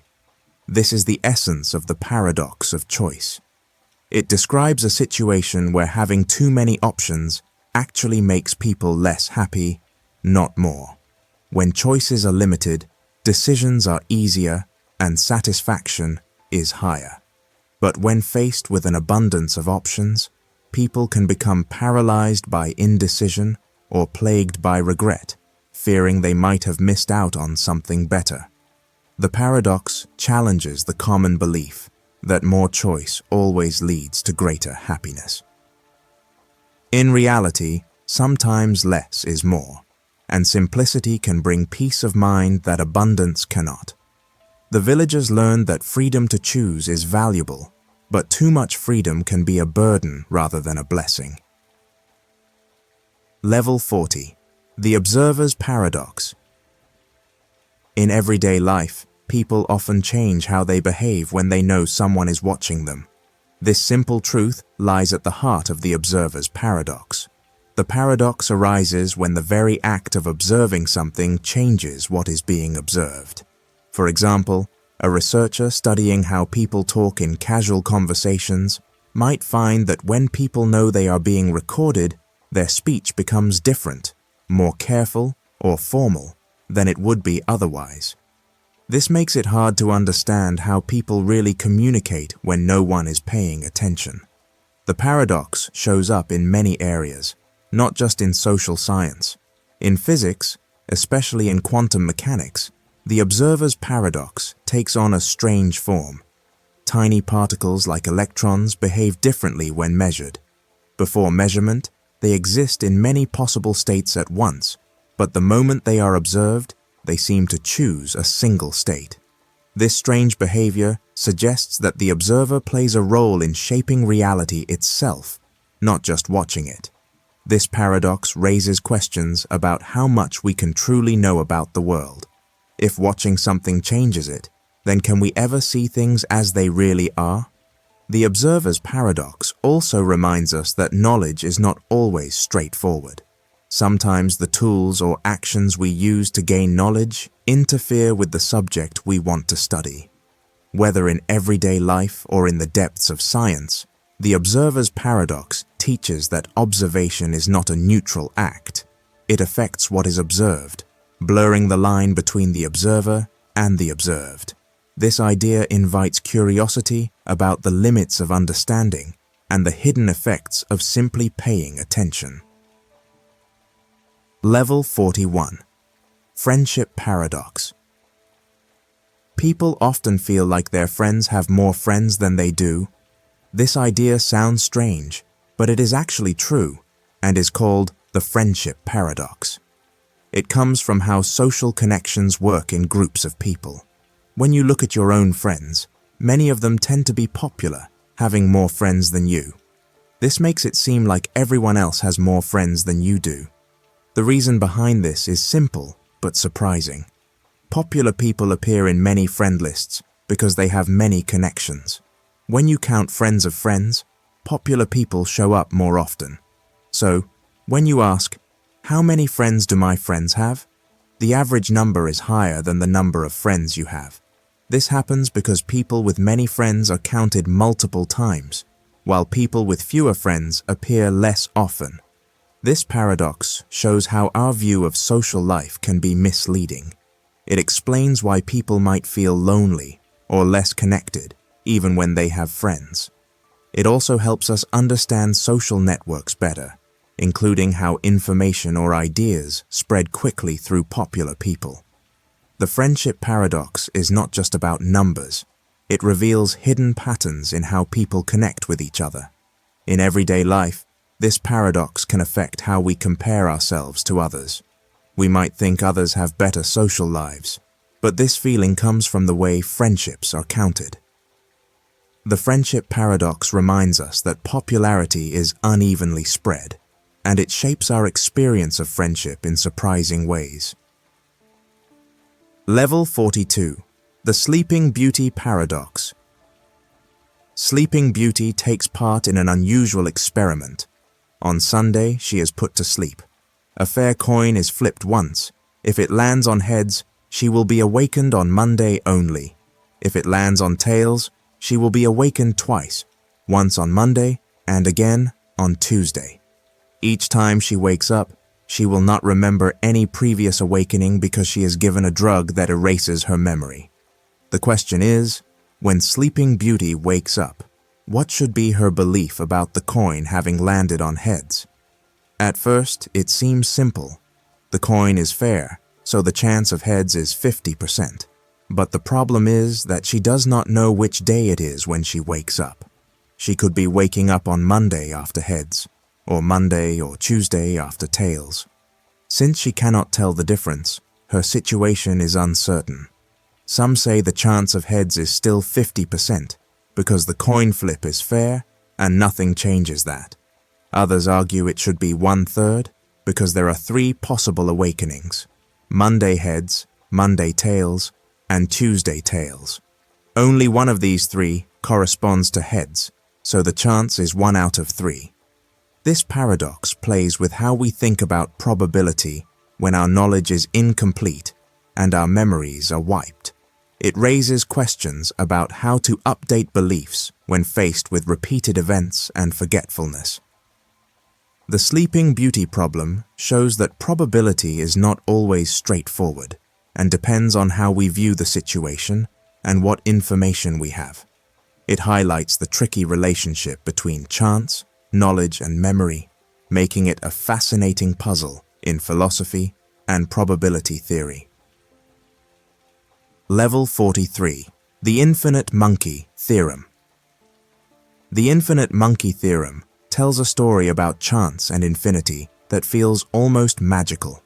It says that if you had a monkey randomly hitting keys on a typewriter for an infinite amount of time, eventually the monkey would type out every possible text, including the complete works of Shakespeare. This idea comes from the fact that with endless time and random attempts, every combination of letters will appear somewhere. This paradox helps us understand how randomness and infinity work together. Even though the chance of typing a meaningful sentence by accident is incredibly small, given infinite tries, the unlikely becomes certain. The monkey doesn't need to understand language or have any purpose. Just the endless random hitting of keys guarantees that all possible texts will emerge. The idea might seem strange because it suggests that something as complex and meaningful as Shakespeare's plays could come from pure chance. It makes us question how we think about randomness and order. If infinite random actions can produce order, then what does that say about the nature of creativity and meaning? This paradox also shows the difference between possibility and probability. While it is possible for the monkey to type a perfect play, the chance of it happening in a short time is almost 0. But given infinite time, the probability becomes 1. It will happen for sure. The infinite monkey theorem is often used to explain concepts in mathematics and probability, especially when dealing with infinity. It stretches our understanding of what can happen when there are no limits to time or attempts.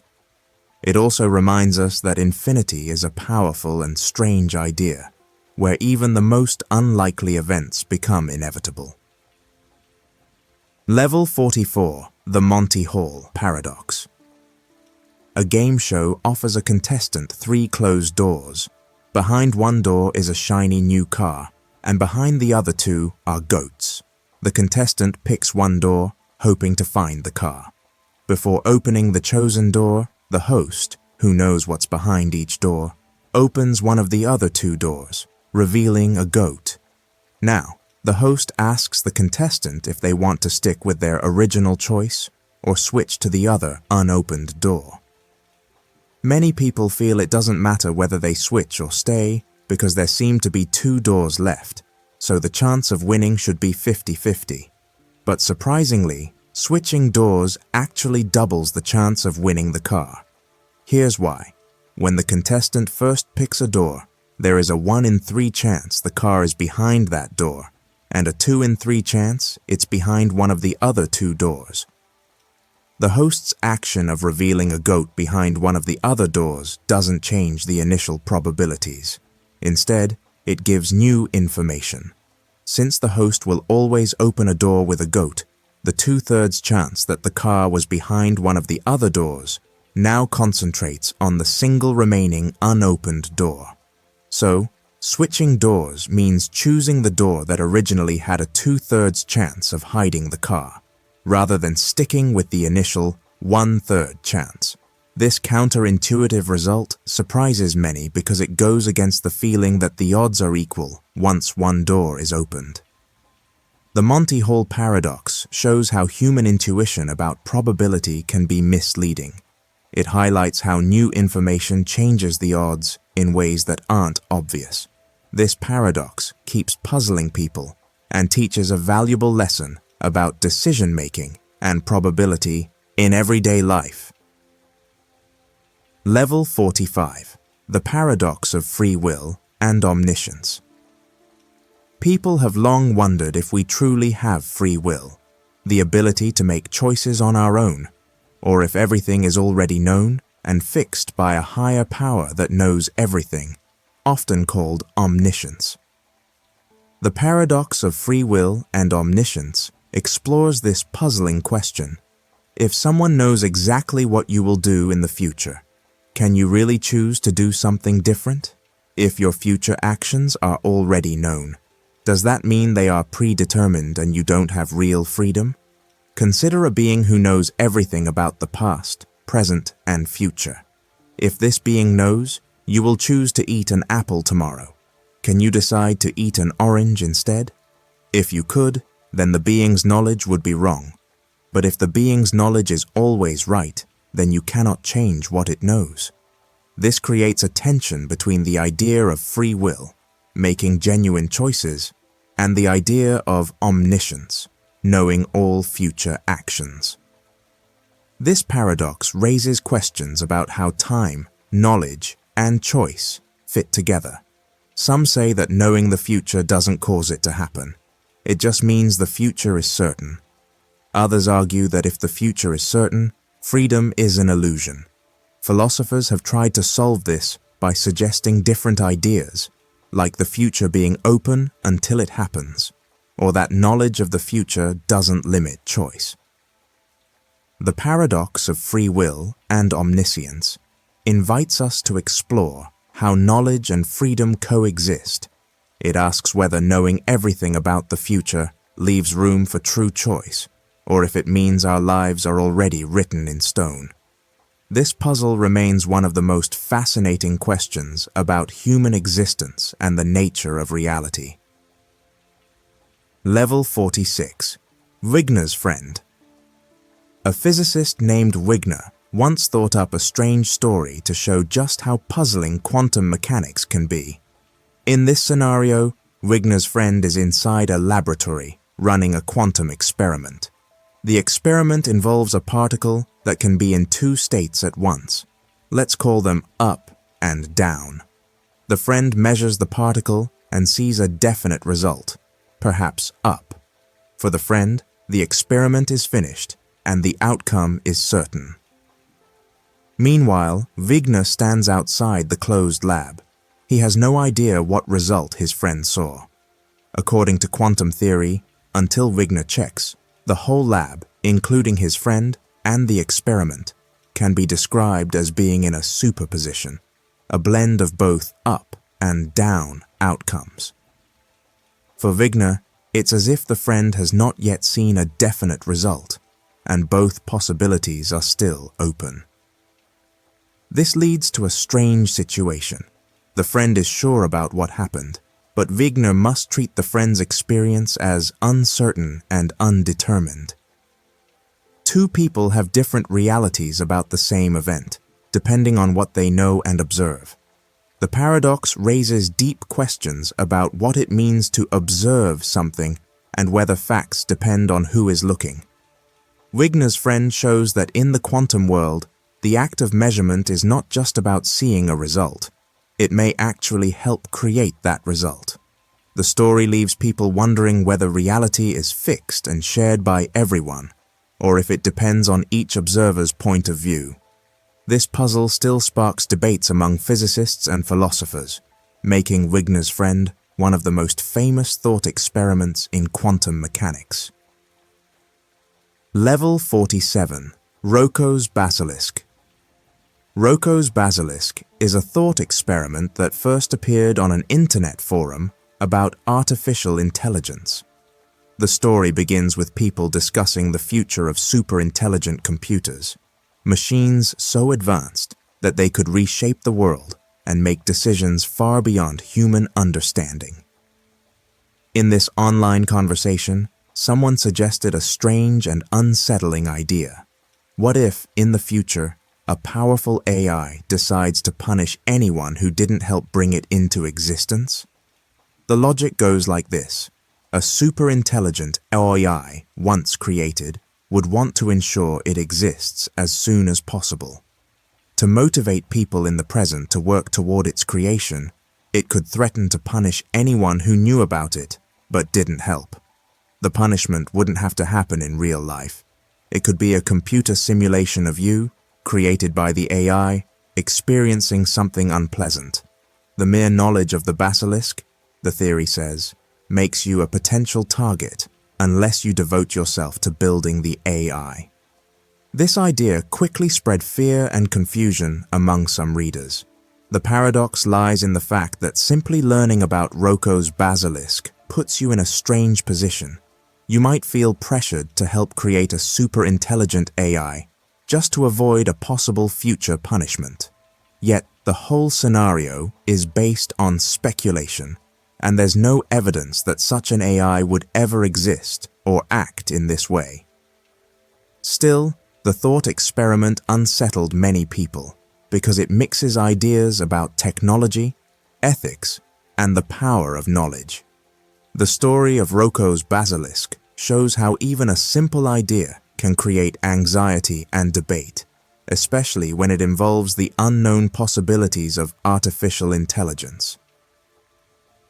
Level 48. Burke's teleportation reality. Let's suppose teleportation technology emerges. You're scanned atom by atom, destroyed, and rebuilt elsewhere as an identical copy. The replica shares your memories, personality, and physicality, indistinguishable to others. But is it you? Burke's experiment confronts the paradox of identity. If the original is obliterated, does you survive, or is the copy merely a convincing imposter? The dilemma deepens when considering continuity. Teleportation severs existence. Your consciousness ceases, replaced by a duplicate believing itself authentic. This challenges assumptions about the self. Are we defined by our material bodies, neural patterns, or an intangible essence? If identity hinges on information alone, survival might mean preserving patterns, not original matter. Yet destruction of the original feels like death masked as travel. Complexity escalates if the machine malfunctions. Imagine 3 versions, the undestroyed original and 2 copies. All claim your identity, memories, and emotions. Who is real? This scenario undermines notions that identity is tied solely to physicality or lived experience, suggesting selfhood could be replicable data. Burke's experiment mirrors modern ethical debates about cloning, AI consciousness, or mind uploading. If a brain is copied perfectly, does the replica possess rights, emotions, or personhood, or does originality hold irreplaceable value? The thought experiment offers no resolution. Instead, it forces reckoning with existential uncertainty. If you are a transient arrangement of atoms and information, teleportation might be rebirth or annihilation. Would you step into the machine, trusting the copy is truly you, or cling to the fragile continuity of your current form? Burke leaves us questioning not just technology, but the very nature of existence. Level 49. The Fermi Paradox. In the middle of the 20th century, physicist Enrico Fermi was having lunch with colleagues when he asked a simple question: where is everybody? The universe is unimaginably vast, filled with billions of stars and planets. Many of these planets should be old enough and similar enough to Earth to allow life to develop. With so many chances, it seems likely that intelligent life should exist somewhere else, and some of those civilizations could have developed technology to travel across the stars, or at least send signals we could detect.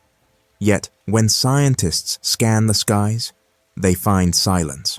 No radio signals, no spaceships, no clear signs of alien life. This silence is puzzling because, by the numbers, the galaxy should be teeming with life. The Fermi Paradox is the conflict between the high probability of extraterrestrial civilizations and the complete lack of evidence for them. People have come up with many possible answers. Maybe intelligent life is very rare, or maybe advanced civilizations destroy themselves before they can travel far. Some suggest that aliens are out there, but they are avoiding us, or perhaps we are not looking in the right way. Others think that life is common, but intelligent life is not, or that civilizations are separated by such huge distances and times that contact is almost impossible. The Fermi Paradox keeps scientists and thinkers curious and searching. Every new discovery about planets, life, and the universe adds another piece to the puzzle.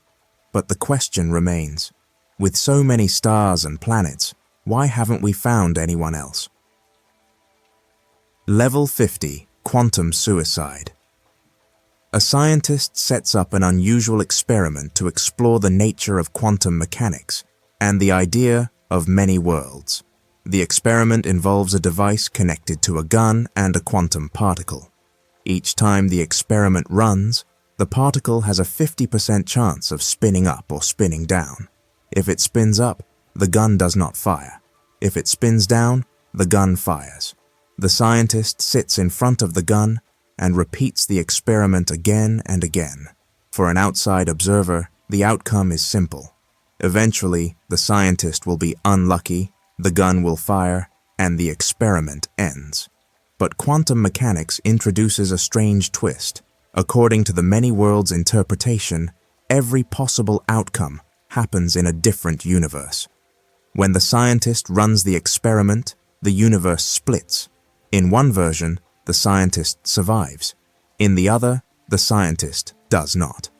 From the scientist's own point of view, he never experiences the outcome where he dies. Each time he pulls the trigger, his experience continues only in the branches where he survives. No matter how many times the experiment is repeated, there is always a version of him that lives to see the next round. In this way, the scientist could believe that he is immortal from his own perspective, even though countless versions of him have died in other universes. Quantum suicide is a thought experiment that plays with the rules of quantum physics and the idea of parallel worlds. It raises deep questions about probability, consciousness, and what it means to survive from your own point of view. The paradox is both unsettling and fascinating, showing how quantum theory can lead to results that seem impossible in everyday life. Level 51. The Measure Problem in Cosmology. Long before telescopes could peer into the depths of space, people wondered about the size and shape of the universe. Today, scientists use powerful theories and observations to describe the cosmos, but some questions remain stubbornly puzzling. The measure problem in cosmology is one of those questions that even experts struggle with, and it comes from trying to make sense of infinity. Modern cosmology suggests that the universe might be infinite, or at least so vast that it's impossible to count all the stars, galaxies, or even possible versions of events. When scientists talk about things happening in the universe, like the odds of life developing on a planet, or the chances of a certain event, they need a way to compare different possibilities. This is where the measure comes in. A measure is like a rule for weighing or counting things, so scientists can say how likely something is in an endless universe. The trouble begins when you try to compare infinite sets. For example, if there are infinite planets and you want to know what fraction has life, you need to count them. But with infinity, the answer depends on how you do the counting. If you count planets in one order, you might get one answer. Count them another way, and you get something different. This means that the probability of an event can change just because you changed your method of counting, which doesn't seem right. This puzzle is not just a math problem. It affects how scientists make predictions about the universe. If we can't agree on how to measure probabilities in an infinite cosmos, then statements about what is likely or unlikely become shaky. The measure problem in cosmology remains one of the most intriguing mysteries for those who study the universe on its grandest scale. Level 52. The Information Paradox. A puzzle sits at the center of black hole physics, known as the Information Paradox. This paradox begins with the way black holes behave according to two different sets of rules: the laws of quantum mechanics and the rules of general relativity. Quantum mechanics insists that information about a physical system can never be lost, even if the system changes form or breaks apart. On the other hand, general relativity describes black holes as regions where anything that falls in, including information, is swallowed forever, never to return. The paradox comes to life when thinking about what happens to something, say a book or a spaceship, that falls into a black hole. According to Stephen Hawking's famous calculations, black holes are not completely black. They slowly give off radiation, a process known as Hawking radiation. Over time, this radiation causes the black hole to shrink and eventually disappear. The problem is that Hawking radiation appears to be random, carrying no trace of the details about what fell into the black hole. If the black hole vanishes, and the information about everything it swallowed is gone, then information has been destroyed. This outcome deeply troubles physicists because it breaks the basic rule of quantum mechanics that information must always be preserved. The information paradox has led to decades of debate and research. Some scientists suggest that information might be hidden in the radiation in a way we don't yet understand, while others propose that the information could be stored at the edge of the black hole or even escape into another universe. Despite many ideas, there is still no clear answer, and the information paradox remains one of the most fascinating mysteries in modern physics. Level 53. The Paradox of the Infinite Lottery. A lottery is held, but this time, there are not just 1 million or 1 billion tickets. There are infinitely many. Each ticket is numbered with a unique natural number. 1, 2, 3, and so on, going on forever. The rules are straightforward. One ticket will be chosen at random, and its owner will win the prize. The question arises, what are the chances that any particular ticket wins? People try to reason it out. For a regular lottery, the probability of winning is 1 divided by the total number of tickets. But with infinite tickets, this calculation becomes strange. If you pick any ticket, say, ticket number 17, you might try to say, its chance is 1 divided by infinity, which is 0.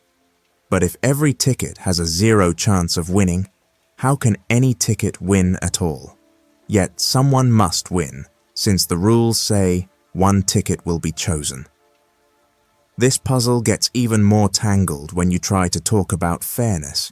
If every ticket has an equal chance, but that chance is 0, the whole idea of a fair lottery seems to fall apart. Some people suggest that maybe the process of picking a ticket isn't truly random, or that the idea of equal chance doesn't work when there are infinitely many options. The infinite lottery paradox shows the weirdness that happens when infinity meets probability. It makes people question what it really means to choose something at random from an endless set, and whether our usual ways of thinking about chance and fairness can survive when infinity gets involved. The paradox is a favorite in philosophy and mathematics because it puts simple ideas, like picking a winner, into a world where the rules don't behave the way we expect. Level 54. The Paradox of the Infinite Library.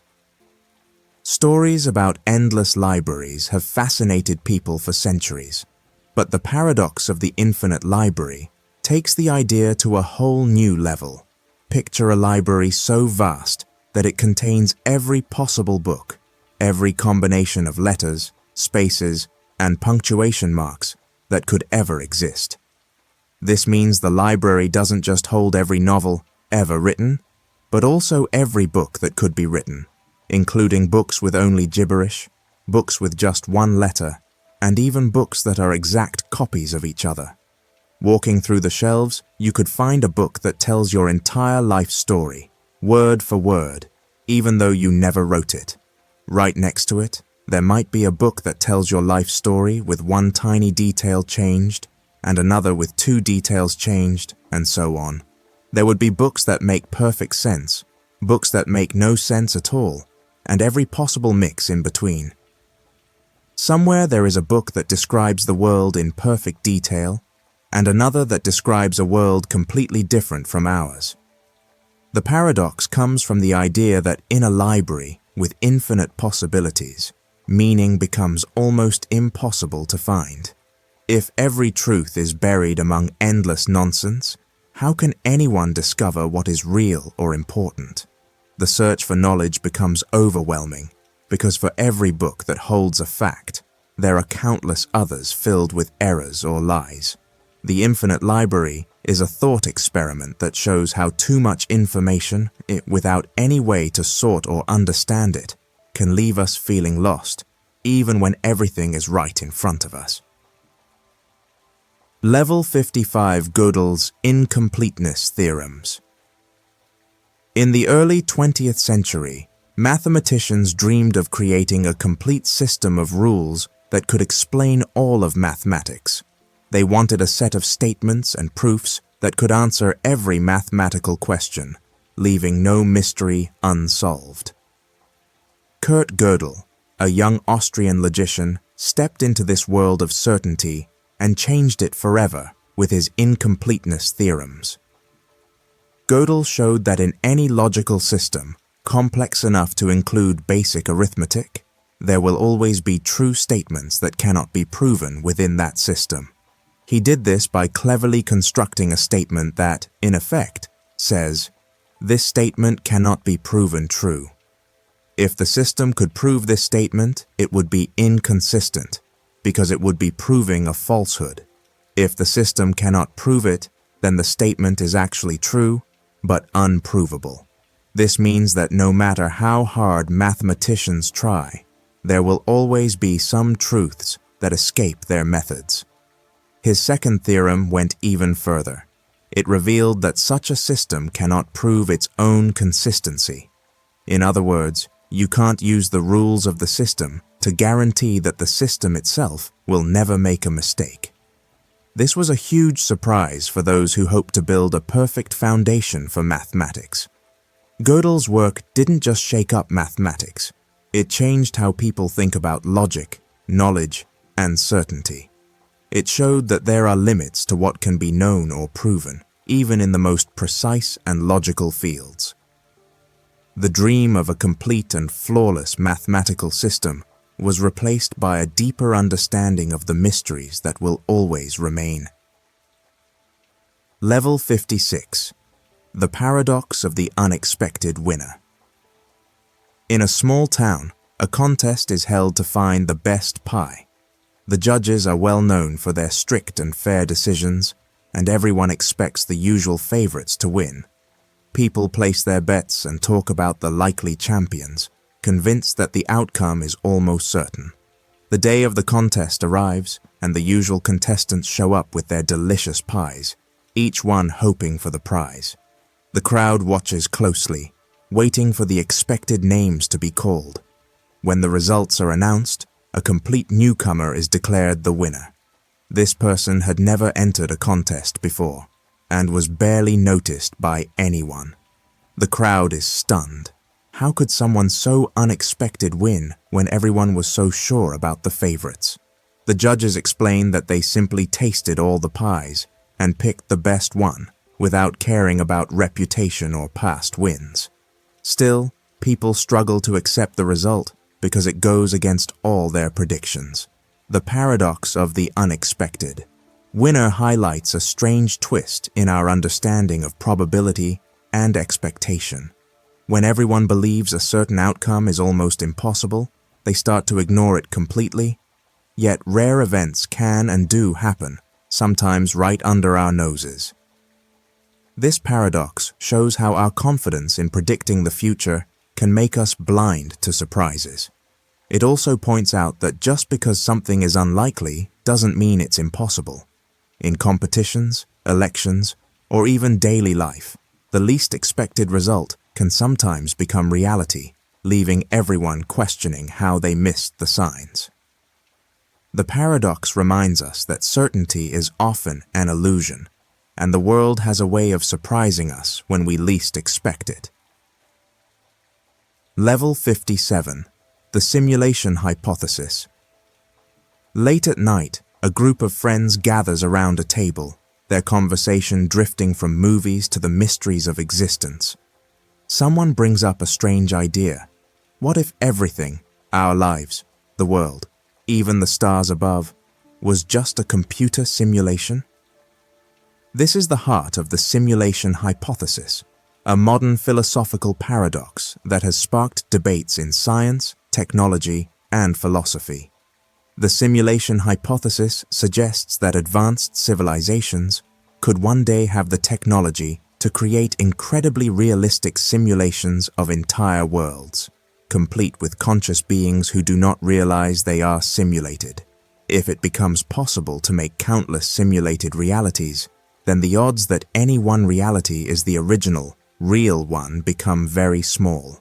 In other words, if simulations are easy to make and common, it's more likely that we are living in one of those simulations rather than in the one true reality. This idea raises many unsettling questions. If you are in a simulation, can you ever find out? Are your memories and experiences real or just lines of code? Even the laws of physics might be nothing more than rules set by the programmers. The paradox grows deeper when you consider that, if we are simulated, the beings simulating us might also be simulated, leading to an endless chain of realities within realities. The simulation hypothesis blurs the line between science fiction and philosophy. It makes people wonder about the nature of consciousness, reality, and the limits of human understanding. The simple act of questioning whether our world is truly real or just an elaborate illusion can be both unsettling and fascinating, leaving people with more questions than answers. Level 58. The Fine-Tuning Problem. Scientists have noticed something remarkable about our universe. The laws of nature and the values of certain physical constants seem to be set just right for life to exist. If gravity were a little stronger or weaker, if the charge of an electron were slightly different, or if the strength of the nuclear forces changed even a tiny bit, stars might not form, atoms might not stick together, or chemistry could be impossible. In every direction, the conditions for life appear to be balanced on a knife's edge. This puzzle is known as the fine-tuning problem. The universe could have been random, with numbers and forces set at any value, but instead, it appears to be tuned for life. Some people see this as a huge coincidence. Others wonder if there are deeper reasons behind it. One idea is that there are countless universes, each with different settings, and we simply live in the one where life is possible. This is called the multiverse explanation. Another idea is that there is something about the laws of physics that makes these values necessary, but no one has found such a law yet. The fine-tuning problem leads to big questions. Is our universe special, or are we just lucky? Could there be other forms of life in universes with different rules, or is life only possible with these exact numbers? Some people even ask if the universe was designed with life in mind, while others stick to science and look for a physical explanation. The more scientists study the universe, the more they find that the odds of everything lining up for life are incredibly small, making the fine-tuning problem one of the most fascinating mysteries in cosmology and physics. Level 59, Schrödinger's Cat. In the early days of quantum physics, Erwin Schrödinger wanted to show how strange the world of tiny particles could be. He described a thought experiment that quickly became famous, Schrödinger's cat. The story goes like this. There's a cat inside a sealed box. Along with the cat, there's a device containing a tiny bit of radioactive material, a Geiger counter, a hammer, and a vial of poison. If the radioactive atom decays, the Geiger counter detects it, the hammer breaks the vial, and the poison is released, killing the cat. If the atom does not decay, nothing happens, and the cat stays alive. The strange part comes from quantum physics.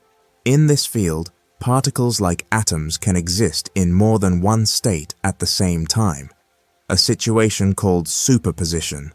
Until someone opens the box and checks, the atom is both decayed and not decayed. Because the cat's life depends on the atom, the cat is also both alive and dead at the same time, at least according to quantum theory. This is not something we see in everyday life, where things are either one way or another. Schrödinger's cat is not really about animal cruelty or actual experiments, but about showing how odd quantum rules seem when applied to bigger things. The story highlights the problem of measurement in quantum mechanics.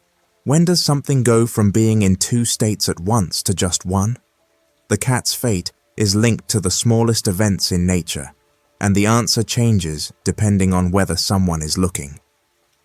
This puzzle has inspired scientists and philosophers for decades, making people wonder about the nature of reality and how observation affects what is real.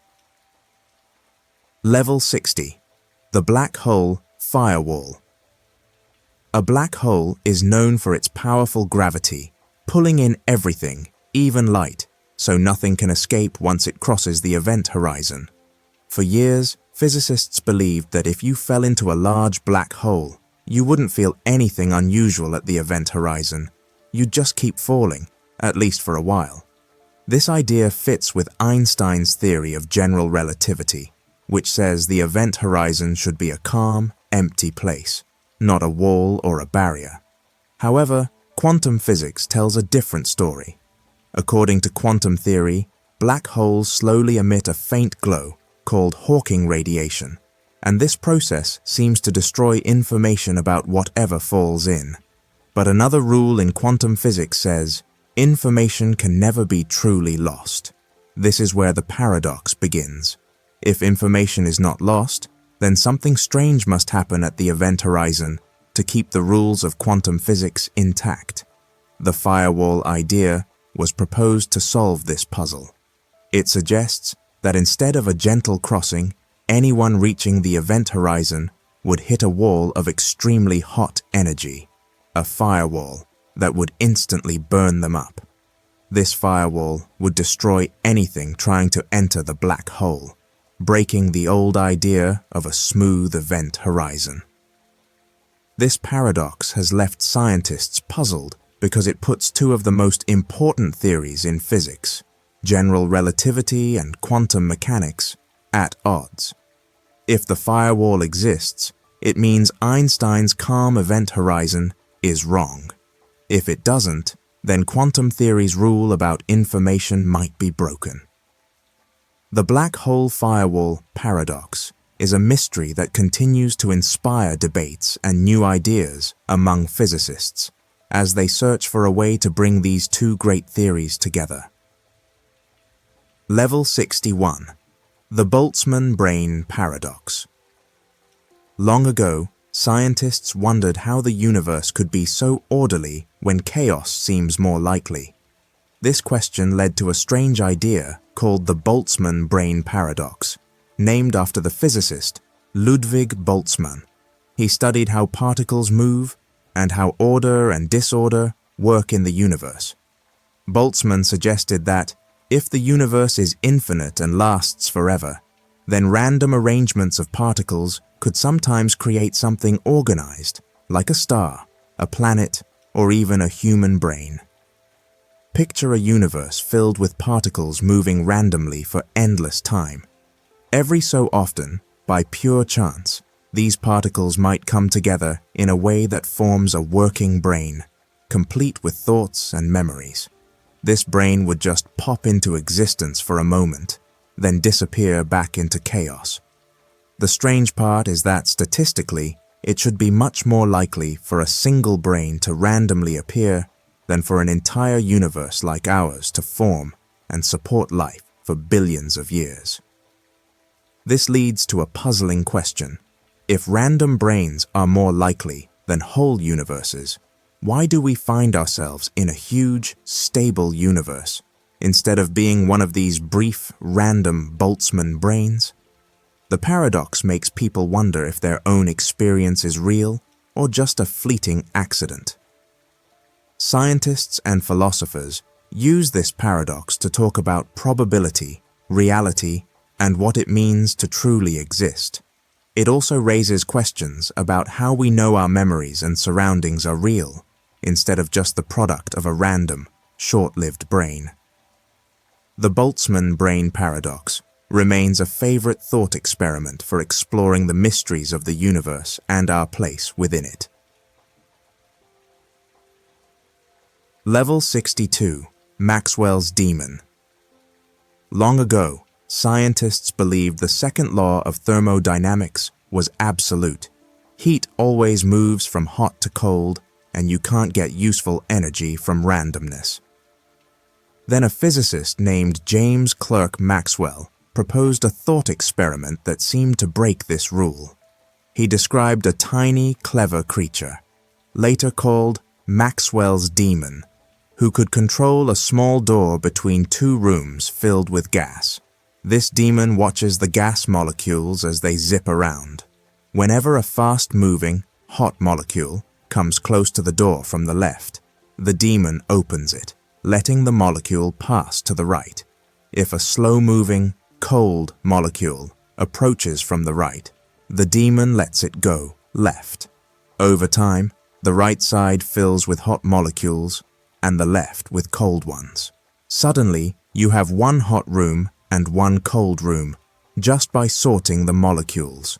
This would mean you could create energy from nothing, apparently breaking the second law of thermodynamics. Scientists puzzled over this for years. If the demon could really do this, then the laws of physics might not be so solid after all. But later, researchers realized that the demon itself would need to use energy to watch and sort the molecules. The act of measuring and remembering which molecules are fast or slow uses up energy and creates its own disorder, or entropy. So, the second law is safe after all. But Maxwell's demon remains a famous paradox because it asks tricky questions about the limits of physics, the role of information, and what it means to observe something in science. The story of Maxwell's demon still inspires debates about the deep connection between information and energy. Level 63. Quantum Entanglement. A pair of tiny particles, created together in a lab, can end up on opposite sides of the universe. What's strange is that these particles remain mysteriously linked no matter how far apart they travel. This connection is called quantum entanglement, and it has puzzled scientists for decades. When someone measures the state of one particle, say its direction of spin, the other particle instantly shows the opposite result, even if it's light years away. There's no signal traveling between them, and nothing seems to move faster than light, yet their properties are perfectly coordinated. This phenomenon defies the usual rules of cause and effect. In everyday life, things only affect each other when they're close together, or when a message can travel between them. Quantum entanglement breaks this rule. The two particles act like a pair of perfectly synchronized dancers who always mirror each other's moves, even if they're separated by a galaxy. Scientists like Albert Einstein found this deeply unsettling. He called it spooky action at a distance because it didn't fit with his ideas about how the universe should work. Experiments have shown that entangled particles really do behave this way. No matter how carefully researchers try to explain it using hidden signals or secret codes, the results always match the predictions of quantum physics. The paradox lies in the fact that these particles seem to share information instantly, even though nothing can travel faster than light according to the laws of physics. This raises big questions about the nature of reality, whether information can be truly hidden, and if our understanding of space and time is complete. Quantum entanglement remains one of the most fascinating and puzzling mysteries in science, showing that the world of the very small is full of surprises. Level 64. Poincaré recurrence. Henri Poincaré was a French mathematician who, in the late 1800s, made a surprising discovery about how certain systems behave over a long period of time.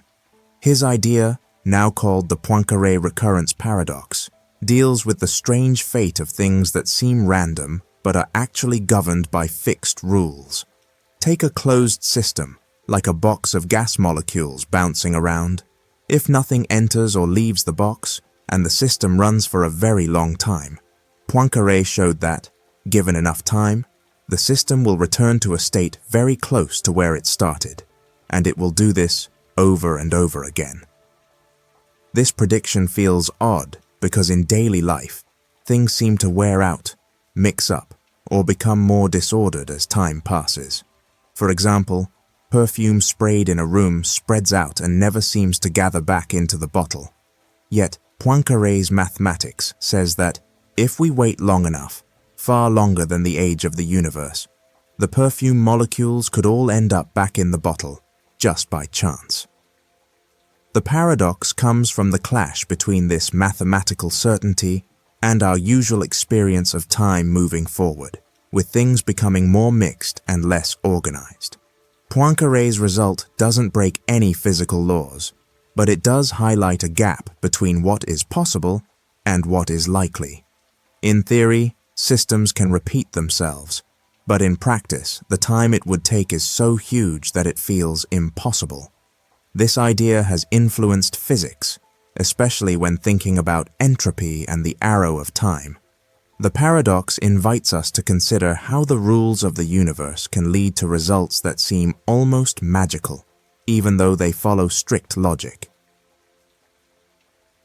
Level 65. The Butterfly Dream. A Chinese philosopher once dreamed he was a butterfly, fluttering freely, fully immersed in its existence. Upon waking, he wondered, was he a man who dreamed of being a butterfly, or a butterfly now dreaming it's a man? This paradox challenges our confidence in distinguishing reality from illusion. The experiment questions how we define real experience. Dreams possess sensory vividness, emotions, colors, sounds, indistinguishable from waking life until we awaken. If our minds can fabricate such convincing realities nightly, what guarantees our waking world isn't another layer of illusion?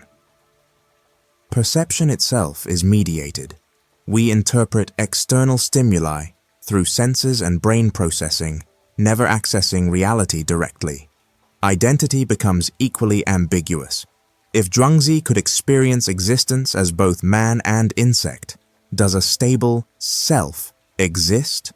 The dream implies identity is fluid, shaped by perspective rather than fixed essence. Are we defined by our physical form, or is consciousness a mutable phenomenon that transcends it?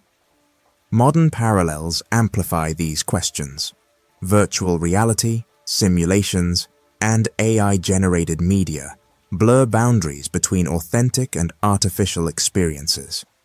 Like Zhuangzi, we might soon struggle to discern base reality from constructed layers.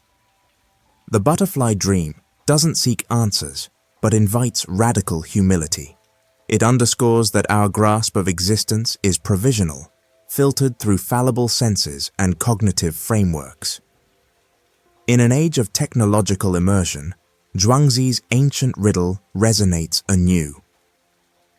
What if our certainty about reality is merely another dream waiting to dissolve? The thought experiment endures not by resolving doubt, but by nurturing awe at life's irreducible mystery. Level 66. The Banach-Tarski Paradox. A story from the world of mathematics tells of a strange and puzzling discovery. Mathematicians Stefan Banach and Alfred Tarski showed that using only the rules of set theory and a certain kind of math, called infinity math, you could take a solid ball, break it into a handful of pieces, and then, without stretching or squishing anything, reassemble those pieces into two balls, each the same size as the original. This is called the Banach-Tarski Paradox. The process starts with a perfect solid sphere. According to the rules, you can cut this sphere into 5 very unusual pieces. These pieces are not like normal puzzle pieces. They are so strange and scattered that they can't really be described in everyday terms. Still, in the world of pure math, they exist. Once you have these 5 pieces, you can move and rotate them, again, without changing their size or shape, and put them back together to form 2 complete spheres, each identical to the first one. This result sounds impossible, and in real life, it is.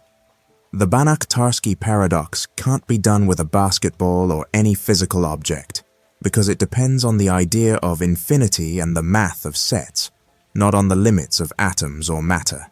The pieces are so wild that they can't be created with any tool or seen with any microscope. The paradox shows how the rules of mathematics, when pushed to their limits, can lead to results that seem to break the rules of common sense and the physical world. It's a reminder that the world of pure math can be far stranger than anything we experience in everyday life. Level 67. Zeno's Dichotomy. A Greek philosopher, Zeno, puzzled people with a question about movement. He said that before anyone can reach a destination, they must first get halfway there. Then, from that halfway point, they must travel half of the remaining distance. After that, they must cover half of what's left again, and so on. Every time, the distance is cut in half, and there's always a smaller piece to go. This process seems to go on forever, with no final step that gets someone all the way to the end. Picture someone walking to a door. First, they step halfway to the door. Next, they walk half the remaining distance. Then, half of what's left, again. Even as they get closer and closer, there's always another half to travel. Zeno's point was that, if you keep dividing the distance, it seems like you would never actually reach the door, because there are an infinite number of steps to take. This idea makes it look like motion is impossible, even though people walk across rooms all the time. The paradox comes from the strange result that an infinite number of small distances must be crossed. But in real life, people do reach their destinations. The puzzle led to questions about how infinity works, and how we add up endless small things. Mathematicians later explained that, even though there are infinitely many halves, their total adds up to a finite distance.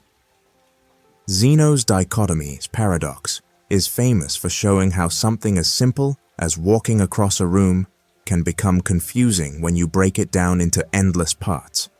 It's a story that helped people think more deeply about numbers, infinity, and how we understand movement. Level 68. The Uncertainty Principle. In the world of quantum physics, things behave very differently from what we see in everyday life. The uncertainty principle is a famous idea discovered by Werner Heisenberg in 1927.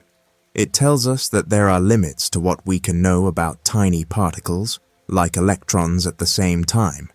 For example, if you try to measure exactly where an electron is, you can't also know exactly how fast it's moving. The more precisely you know one thing, the less precisely you can know the other.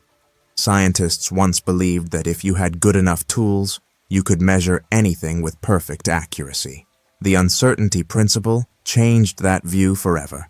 It's not about having bad equipment or making mistakes. It's a rule built into the universe itself.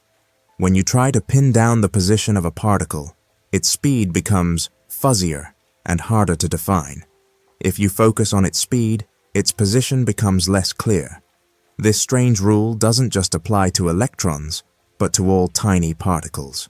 This idea can feel confusing because it goes against our normal experience. In daily life, you can know both where a car is and how fast it's going. But in the quantum world, nature doesn't allow you to have both pieces of information with complete certainty. The uncertainty principle shows that the universe at the smallest scales is unpredictable and a bit mysterious. It's one of the reasons why quantum physics feels so strange and different from the world we're used to. This principle has changed how scientists understand reality and has led to many new discoveries in physics and technology. Level 69. The Infinite Hotel Paradox. With a twist, a hotel sits on a street, but this isn't any ordinary hotel. It has an infinite number of rooms, each with its own number. 1, 2, 3, and so on forever. Every room is filled with a guest, so the hotel is completely booked. Late at night, a new traveler arrives, hoping for a place to stay. In a normal hotel, this would be a problem. But in this hotel, the manager simply asks every guest to move from their current room to the next one up. So the person in room 1 moves to room 2, the person in room 2 moves to room 3, and so on. This simple shift frees up room 1 for the new guest. Even though the hotel was full, there's always space for more. The twist comes when not just one, but an infinite number of new guests show up, each needing a room. The manager thinks for a moment and then asks every current guest to move to the room with a number that is double their current room number. So the guest in room 1 moves to room 2, the guest in room 2 moves to room 4, the guest in room 3 moves to room 6, and so on. Now all the odd-numbered rooms, 1, 3, 5, 7, and so on, are empty, ready to be filled by the new arrivals. This strange hotel shows how infinity works in ways that don't match normal experience. Even when every room is taken, there's always room for more. The twist, with the infinite new guests, highlights how numbers can stretch and shift, making space where it seems impossible. The Infinite Hotel Paradox. With a Twist is a story about how infinity can surprise us, bending the rules of what we expect from the world of numbers and space. Level 70. The Quantum Zeno Effect. In the world of quantum physics, things don't always behave the way people expect. The quantum Zeno effect is a strange idea that comes from the way scientists observe tiny particles, like electrons or atoms. This effect gets its name from Zeno, an ancient Greek philosopher who loved to talk about motion and how it can be stopped or slowed down in odd ways. In the quantum world, something similar happens, but with measurements and changes. Picture a scientist trying to watch a radioactive atom to see when it will decay or break apart. Normally, the atom will eventually decay on its own, and there's no way to know exactly when. However, If the scientist keeps checking on the atom over and over again, very quickly and very often, something surprising happens. The atom seems to stop decaying. The act of measuring it so frequently actually keeps it in its original state for a longer time. It's almost as if the atom knows it's being watched and refuses to change. This effect is not just a trick of the mind. It has been tested in real experiments with real atoms. The more often the scientists look, the less likely the atom is to do anything at all. This goes against the normal idea that watching something shouldn't change what it does. In the quantum world, though, the act of looking is powerful. The quantum Zenos Effect shows that constant observation can freeze the movement or change of a particle, stopping it from behaving the way it naturally would if left alone. This strange result is one of the many ways quantum physics surprises people and makes them rethink what is possible in nature. Level 71. The Paradox of the Digital Self. Growing up in the digital age means leaving behind a trail of photos, messages, and social media posts. Over time, these digital records start to create an online version of you, a digital self. This version remembers every vacation, every opinion, every like and share. It's always there, even when you're not thinking about it. The paradox begins when you compare this digital self to your real, living self. Online, you might seem confident, happy, and full of friends, but real life can be much more complicated. Sometimes, your digital self feels like a stranger, showing only the best moments and hiding the tough ones. People often update their digital selves, deleting old posts or changing profile pictures. But the internet rarely forgets. Archived pages and screenshots can keep old versions of your digital self alive, even after you've changed. This creates a strange situation. There are many versions of you online, all existing at once. Which one is the real you? Is it the person you are today? The one you were 5 years ago? Or the collection of all your digital footprints? The paradox deepens when others start to interact with your digital self.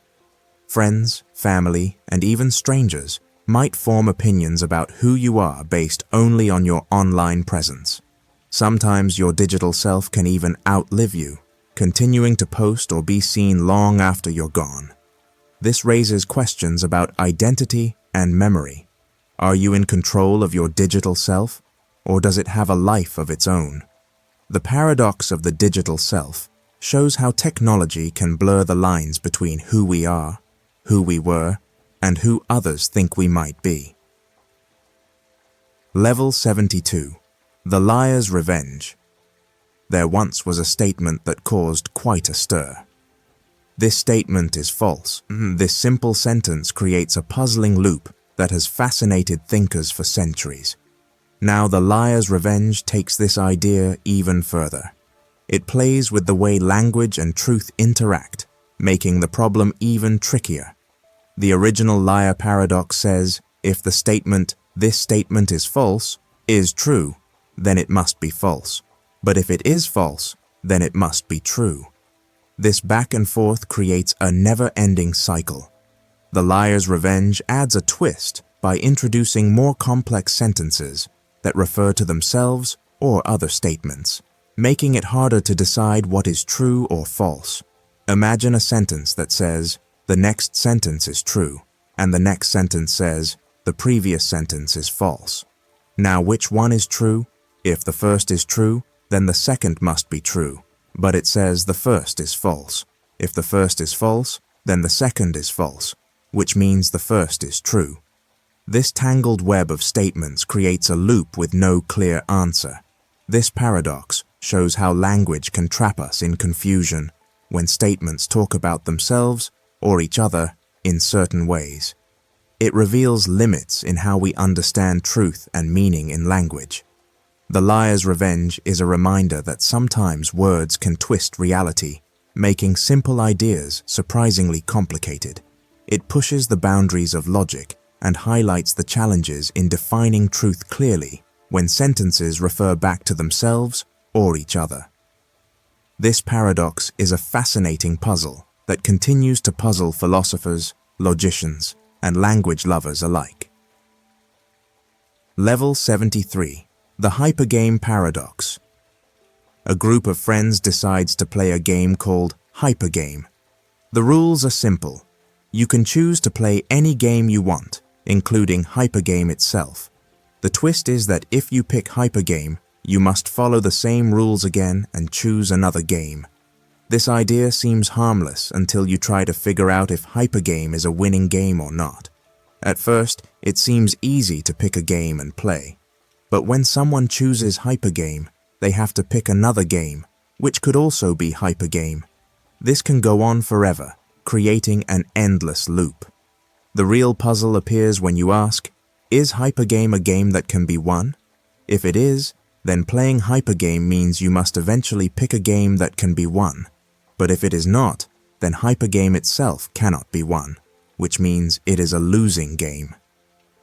This situation creates confusion because Hypergame refers to itself in its own rules. It's like a game that contains itself inside it, leading to a never-ending cycle.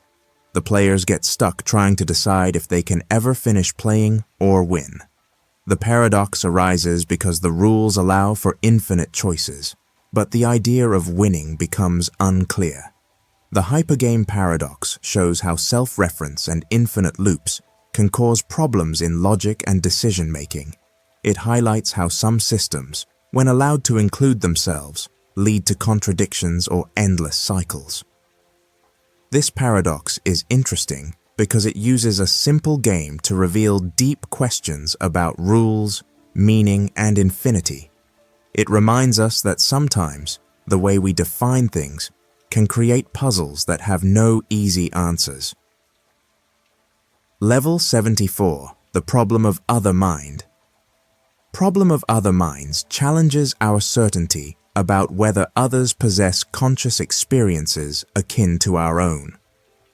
While you directly perceive your own thoughts, emotions, and sensations, you can only observe external behavior in others, speech, facial expressions, or actions. This gap raises a haunting question.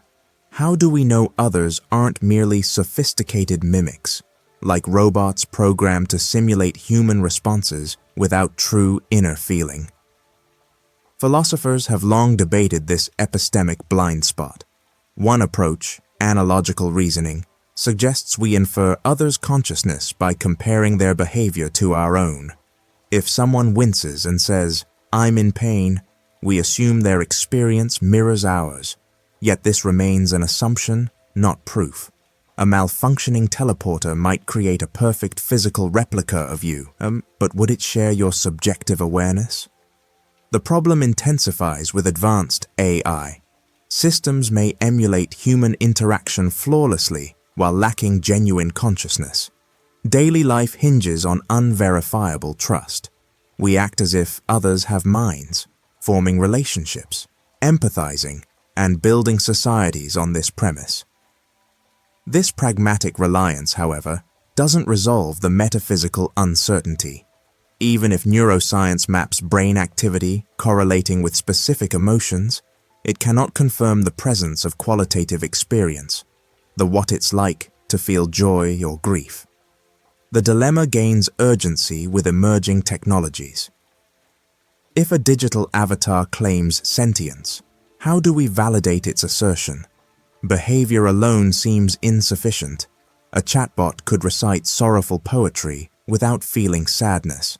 Some propose criteria like creativity, unpredictability, or self-awareness, but these remain proxies, not direct evidence. Ultimately, the problem exposes the limits of human knowledge and the fragility of our social fabric. It asks us to confront consciousness, not as an observable trait, but as a private, irreducible phenomenon. In a world increasingly populated by artificial entities, this ancient philosophical puzzle becomes a pressing ethical challenge. How do we define and recognize consciousness when we can only ever truly know our own? Level 75. The Memory Erasure. Memory shapes who we are. It holds our past experiences, knowledge, and identity. But what happens when memories are erased? The Memory Erasure Paradox explores this question by asking, if a person loses certain memories, do they remain the same person? Or does erasing memories change who they truly are? Consider a person who wakes up one day with no memory of their past. They do not remember their family, friends, or even themselves. Their personality may still be intact, but without memories, their sense of self feels broken. Now think about erasing memories piece by piece. Each lost memory removes a part of their story, but at what point does this person become someone else entirely? The paradox deepens when you think about responsibility and continuity. If someone commits a crime but later loses all memory of it, can they still be held accountable? Without remembering the act, is the person who committed the crime the same as the one who faces punishment? This raises difficult questions about justice and identity. Memory erasure also challenges the idea of personal growth. People change because of what they remember and learn. If memories are wiped away, does the chance to grow and learn disappear too? Or can a person rebuild themselves from a blank slate? This paradox touches on deep ideas about what makes a person unique. Is it the memories they carry, the choices they make, or something else? When memories vanish, the line between who someone was and who they are becomes blurry. The Memory Erasure Paradox invites us to think about identity in a new way, where memory plays a crucial but complicated role. Level 76. The Forgotten Coin Flip. There was once a story about a person who flipped a fair coin, but then forgot the result. Before flipping, they knew the coin had an equal chance to land heads or tails. After flipping, without looking, the outcome was hidden from their memory. Now the question arises, what should they believe about the coin's result? At first, it seems natural to say the chance is still 50-50, because the coin is fair and nothing has changed. But here's where the paradox sneaks in. If the person truly forgot the result, their knowledge about the coin's outcome is different from before. They no longer have any information about the coin, so their belief about the result should be based on their current knowledge, not on the original chance. Now, if the person tries to guess the result, they might reason that since they have no memory, the coin is equally likely to be heads or tails. But what if the coin was flipped many times, and each time the person forgot the result? Over time, their belief about the coin's state becomes complicated. They might think the coin is more likely to be in one state or the other, depending on how they process the forgotten information. This paradox explores how forgetting affects probability and belief. It shows that losing memory about an event changes how we should think about its outcome. The forgotten coin flip isn't just about chance, it's about how knowledge and memory influence what we expect. It reveals a subtle difference between what really happened and what we believe happened when our memory fails us. This puzzle invites us to consider how forgetting can alter our understanding of uncertainty in everyday life. Level 77. Scolem's Paradox. Scolem's paradox arises from an unexpected clash between two ideas in mathematics and logic. On one hand, there is a famous theorem called the Löwenheim-Skolem theorem, which says that if a mathematical theory has any model at all, it must have a model that is countable, meaning it can be matched up with the natural numbers, like a list you could, in theory, count one by one. On the other hand, some mathematical theories, like set theory, describe objects that seem to be uncountably infinite, meaning they cannot be put into a simple list or matched with natural numbers. This feels strange because set theory talks about huge collections, like the set of all real numbers, which cannot be counted one by one. Yet, Scolem's paradox says there is a model of set theory where these uncountable sets appear to be countable from an outside perspective. How can something that should be uncountable look countable? The answer lies in how we understand countable inside and outside the model. Inside the model, the set behaves as if it is uncountable because the model's own elements and functions are limited. From outside, a person looking at the whole model can list its elements and see it is countable. This difference between the inside view and the outside view creates the paradox. Scolam's paradox reveals a surprising fact about mathematical models. What looks true inside a system might seem very different when viewed from outside. It shows that concepts like countable or uncountable depend on the perspective and the framework we use. This paradox highlights the subtle and sometimes puzzling nature of mathematical logic and how our understanding of infinity and size can shift depending on viewpoint. Level 78, the infinite shadow. Shadows are something we see every day, stretching and changing with the light. But what happens when you think about shadows in a world that goes on forever? The infinite shadow paradox explores this strange idea by asking, can a shadow be infinite? And if so, what does that mean? Consider a light source shining on an object in a space that never ends. Normally, a shadow is just the dark shape where light is blocked. But if the space is infinite, the shadow could stretch endlessly.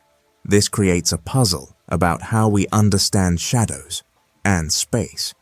If the shadow is infinite, does it cover everything beyond the object? Or are there parts that light can still reach, even far away? The paradox also raises questions about boundaries. Usually, shadows have clear edges, but an infinite shadow would have no end. This makes it hard to say where the shadow really begins or ends. It blurs the line between light and darkness in a way that feels impossible in our everyday experience. Another curious part is how the shadow changes if the light moves or if the object shifts. In an infinite space, these changes might ripple endlessly, affecting distant areas forever. This idea challenges the simple idea that shadows are just local effects. The infinite shadow paradox invites us to think about infinity in a new way, using something familiar like a shadow. It shows how even simple things can become mysterious when placed in an endless world. The paradox plays with ideas of space, light, and limits, making us wonder how much we really understand about the world around us.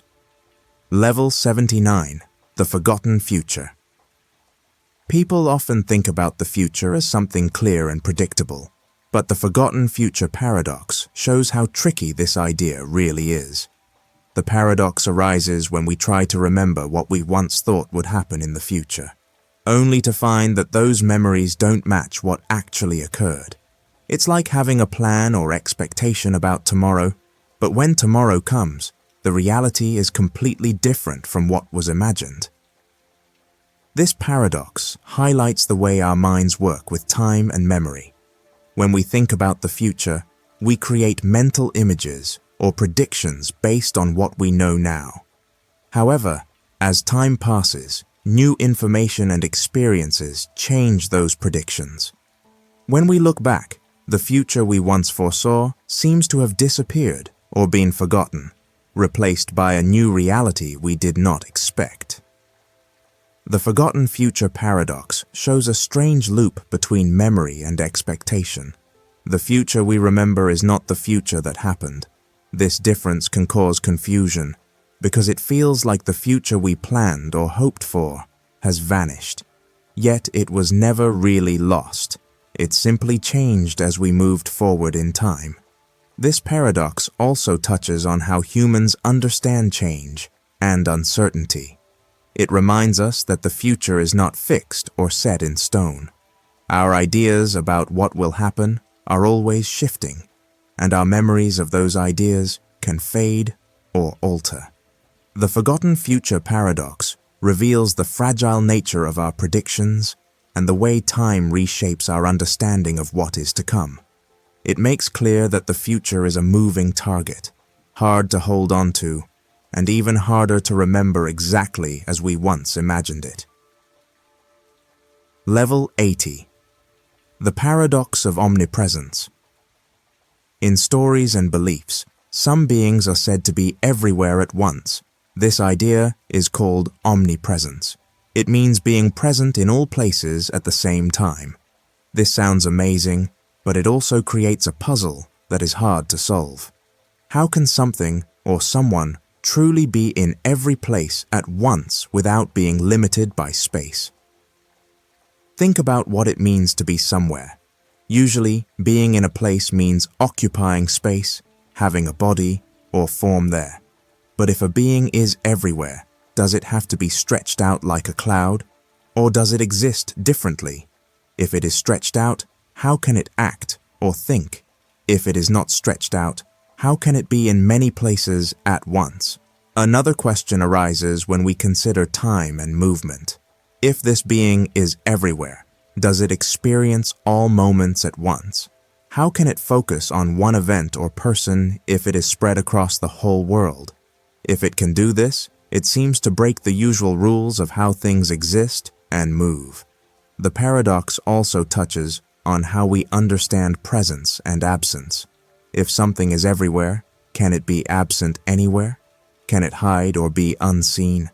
If not, how do we explain places where people feel no sign of this presence?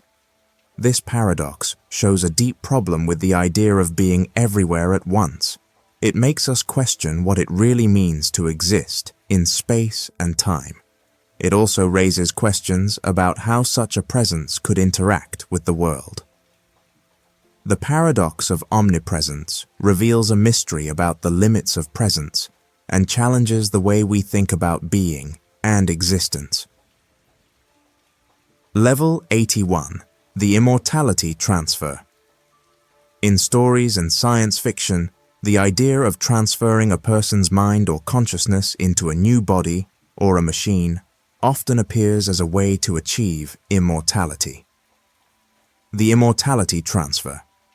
Paradox explores what really happens when this transfer takes place.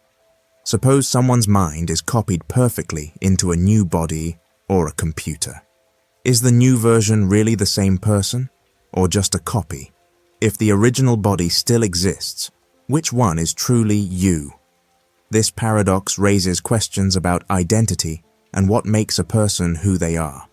If the mind is transferred and the original body dies, many would say the person lives on.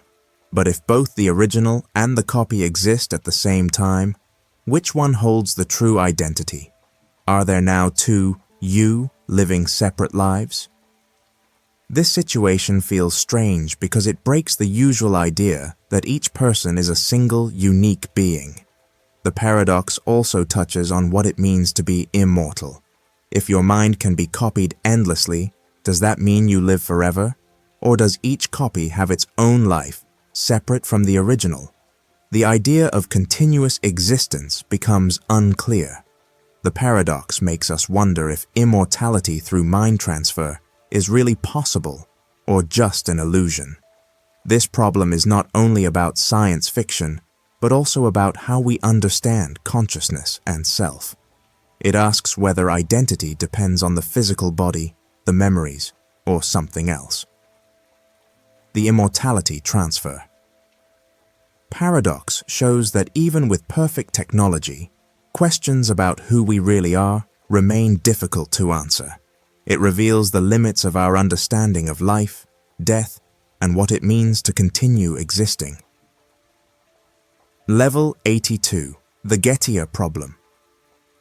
In everyday life, people often say that knowing something means having a true belief supported by good reasons.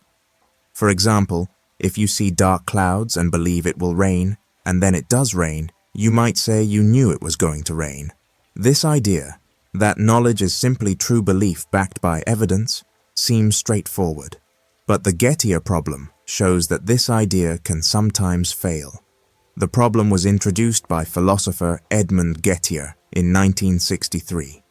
He gave examples where someone has a belief that is true and justified, yet many would hesitate to call it knowledge. For instance, suppose Sarah sees her friend John's car parked outside his house. She believes John is home because of the car, but unknown to her, John actually left earlier, and the car belongs to his neighbor. By coincidence, John is indeed home, just not where Sarah thinks. Sarah's belief that John is home is true, and she has a reason for it, but her reasoning is based on a false assumption. This kind of situation reveals a gap between having justified true belief and actually knowing something. It shows that even when all the usual conditions for knowledge seem to be met, luck or coincidence can make the belief true without it being real knowledge.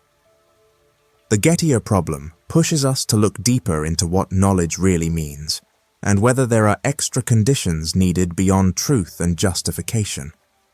The puzzle has sparked many debates and new theories in philosophy, trying to find a better definition of knowledge that avoids these tricky cases.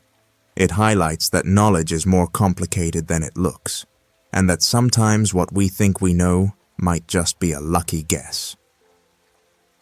Level 83. The Paradox of the Forgotten Dream.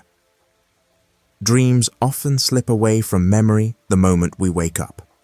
The paradox of the forgotten dream explores this strange experience. How can something so vivid and real while dreaming vanish so quickly and completely once we are awake? People frequently recall fragments or feelings from dreams, but the full story, the details and the emotions can disappear like smoke. This paradox begins with the fact that dreams feel meaningful and sometimes even important while they happen. You might dream about a conversation, an adventure, or a problem you face in real life. Yet when morning comes, these experiences seem to dissolve.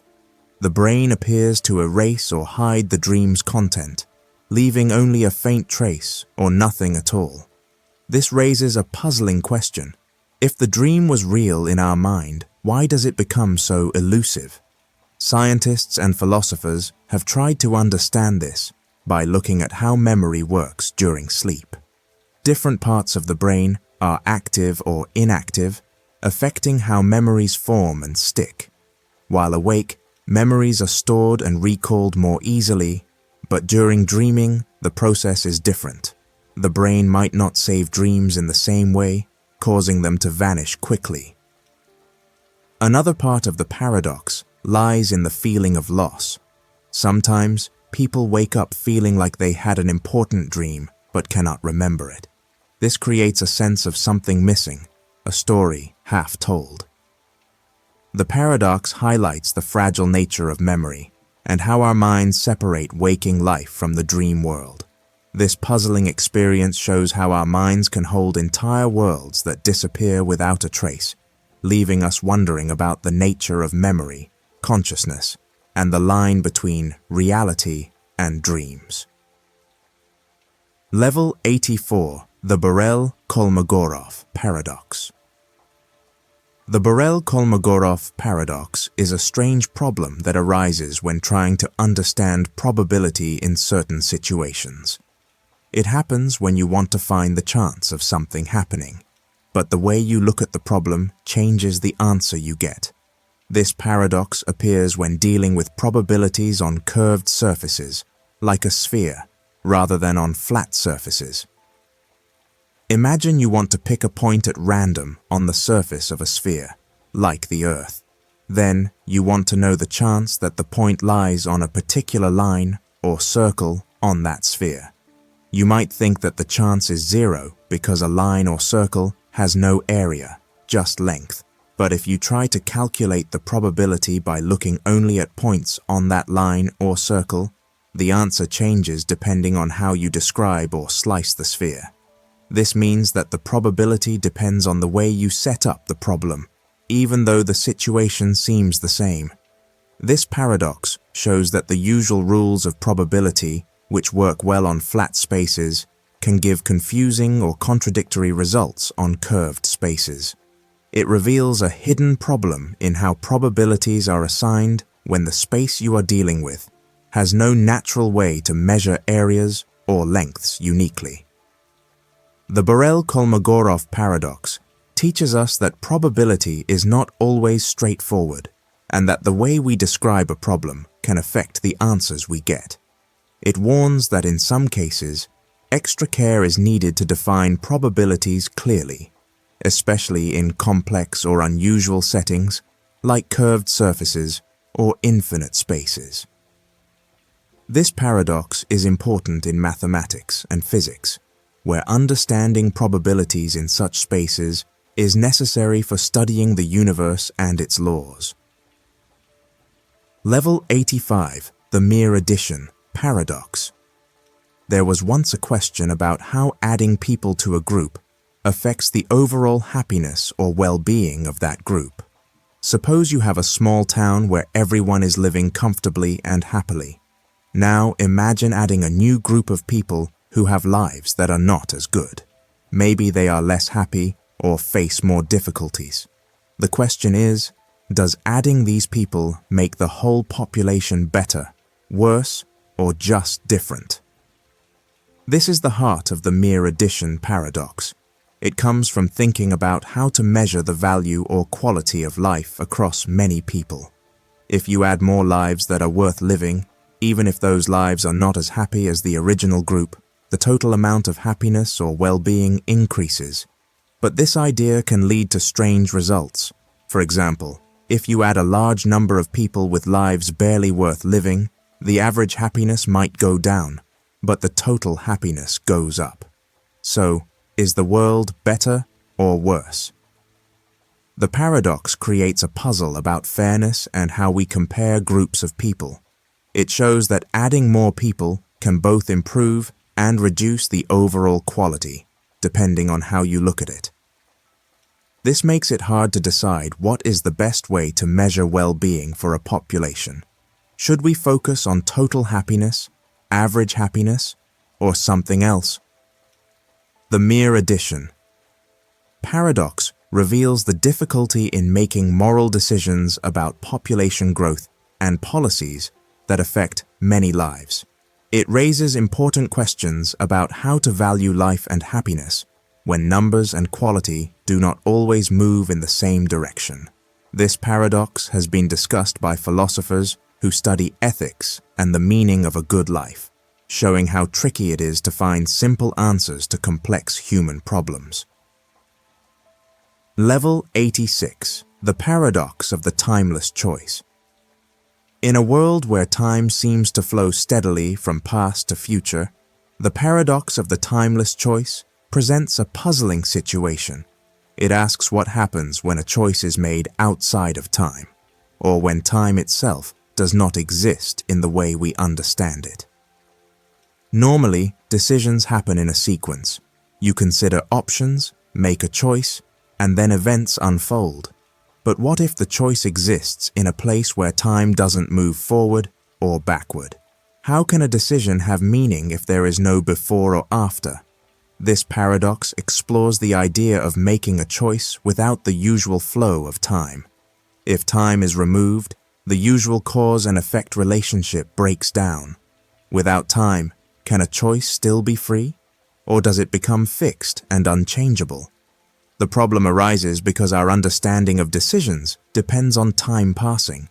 We think about options, weigh them, and then act. But if all moments happen at once, or if time is frozen, the process of choosing seems impossible or meaningless. One way to think about this is through the idea of eternity or timelessness. In some philosophical or spiritual views, everything exists all at once, without past or future. In such a state, what does it mean to choose? If all choices are already there, how can we say one is made freely? This paradox challenges the connection between free will and time. The paradox of the timeless choice also touches on questions about destiny and fate. If time is not real, then maybe all outcomes are fixed and already present. This makes the idea of making a new choice confusing. It raises deep questions about how we understand ourselves as decision makers and whether time is necessary for freedom. The paradox remains a fascinating puzzle about the nature of time, choice, and existence. Level 87, The Observer, Vanishing Paradox. In the world of science and philosophy, there is a strange puzzle called the Observer Vanishing Paradox. This paradox deals with the idea of observation and existence. Usually, when we think about observing something, we assume the observer is separate and always present. But what happens if the act of observing changes, or even makes the observer disappear? This paradox comes from the strange rules of quantum physics, where tiny particles behave in ways that seem to break normal logic. In some experiments, the presence of an observer can affect the outcome. But the observer vanishing paradox takes this further. It suggests that sometimes, when you try to observe a system, the observer's own role becomes unclear or even disappears from the picture. One way to understand this is to think about how measuring something in quantum physics can change it. When you look at a particle, you affect its state. But if the observer's presence is needed to define what is being observed, what happens if the observer itself cannot be clearly defined? Does the observer vanish?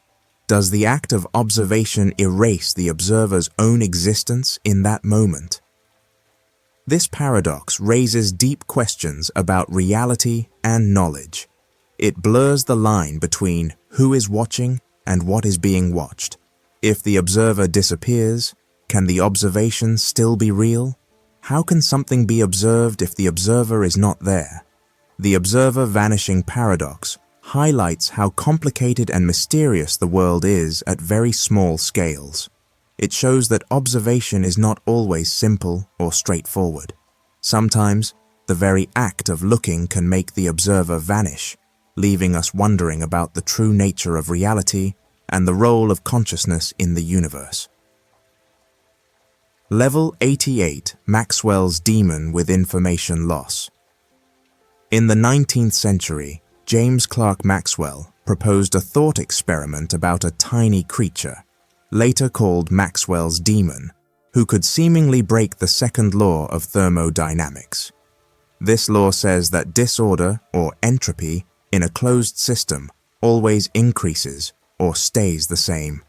The demon's job was to open and close a small door between two gas chambers, letting only fast molecules go one way and slow molecules the other. By doing this, it could separate hot and cold gases without using energy, which would reduce disorder and create a temperature difference, something the second law says cannot happen naturally. But the paradox deepens when we add the idea of information loss. The demon needs to measure and remember the speed of molecules to decide when to open the door. This requires storing information. However, when the demon erases or forgets this information to make room for new data, it causes an increase in entropy.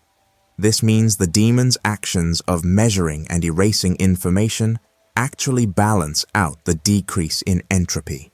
It creates by sorting Moloch level 86, the paradox of the timeless choice. In a world where time seems to flow steadily from past to future, the paradox of the timeless choice presents a puzzling situation. It asks what happens when a choice is made outside of time, or when time itself does not exist in the way we understand it. Normally, decisions happen in a sequence. You consider options, make a choice, and then events unfold. But what if the choice exists in a place where time doesn't move forward or backward? How can a decision have meaning if there is no before or after? This paradox explores the idea of making a choice without the usual flow of time. If time is removed, the usual cause and effect relationship breaks down. Without time, can a choice still be free, or does it become fixed and unchangeable? The problem arises because our understanding of decisions depends on time passing. We think about options, weigh them, and then act. But if all moments happen at once, or if time is frozen, the process of choosing seems impossible or meaningless. One way to think about this is through the idea of eternity or timelessness. In some philosophical or spiritual views, everything exists all at once, without past or future. In such a state, what does it mean to choose? If all choices are already there, how can we say one is made freely? This paradox challenges the connection between free will and time. The paradox of the timeless choice also touches on questions about destiny and fate. If time is not real, then maybe all outcomes are fixed and already present. This makes the idea of making a new choice confusing. It raises deep questions about how we understand ourselves as decision makers and whether time is necessary for freedom. The paradox remains a fascinating puzzle about the nature of time, choice, and existence. Yules. The paradox shows a surprising connection between information and physical laws. It reveals that information is not just abstract, it has physical consequences. The demon cannot cheat the laws of physics because the cost of handling information cancels out any advantage it might have. This insight links thermodynamics with information theory, a field that studies how data is measured, stored, and transmitted. Maxwell's demon with information loss highlights how even clever tricks face limits set by nature. It reminds us that knowledge and physical reality are deeply connected, and that the universe keeps its rules intact, even when faced with seemingly impossible challenges. Level 89, the Observer-Dependent Causality Paradox. In everyday life, we expect cause and effect to follow a clear order. One thing happens first, and then another thing happens because of it. This idea feels natural and straightforward. But in some situations, especially in the world of physics, this sequence can become confusing. The Observer-Dependent Causality Paradox shows that what one person sees as the cause and what another sees as the effect can change depending on their point of view. Think about two events that happen far apart but seem connected. For one observer, event A might happen before event B, so it looks like A caused B. However, for someone else moving at a different speed or located somewhere else, event B might appear to come before event A. This means that the order of cause and effect is not fixed, but depends on who is watching. This paradox comes from Einstein's theory of relativity, which tells us that time is not the same for everyone.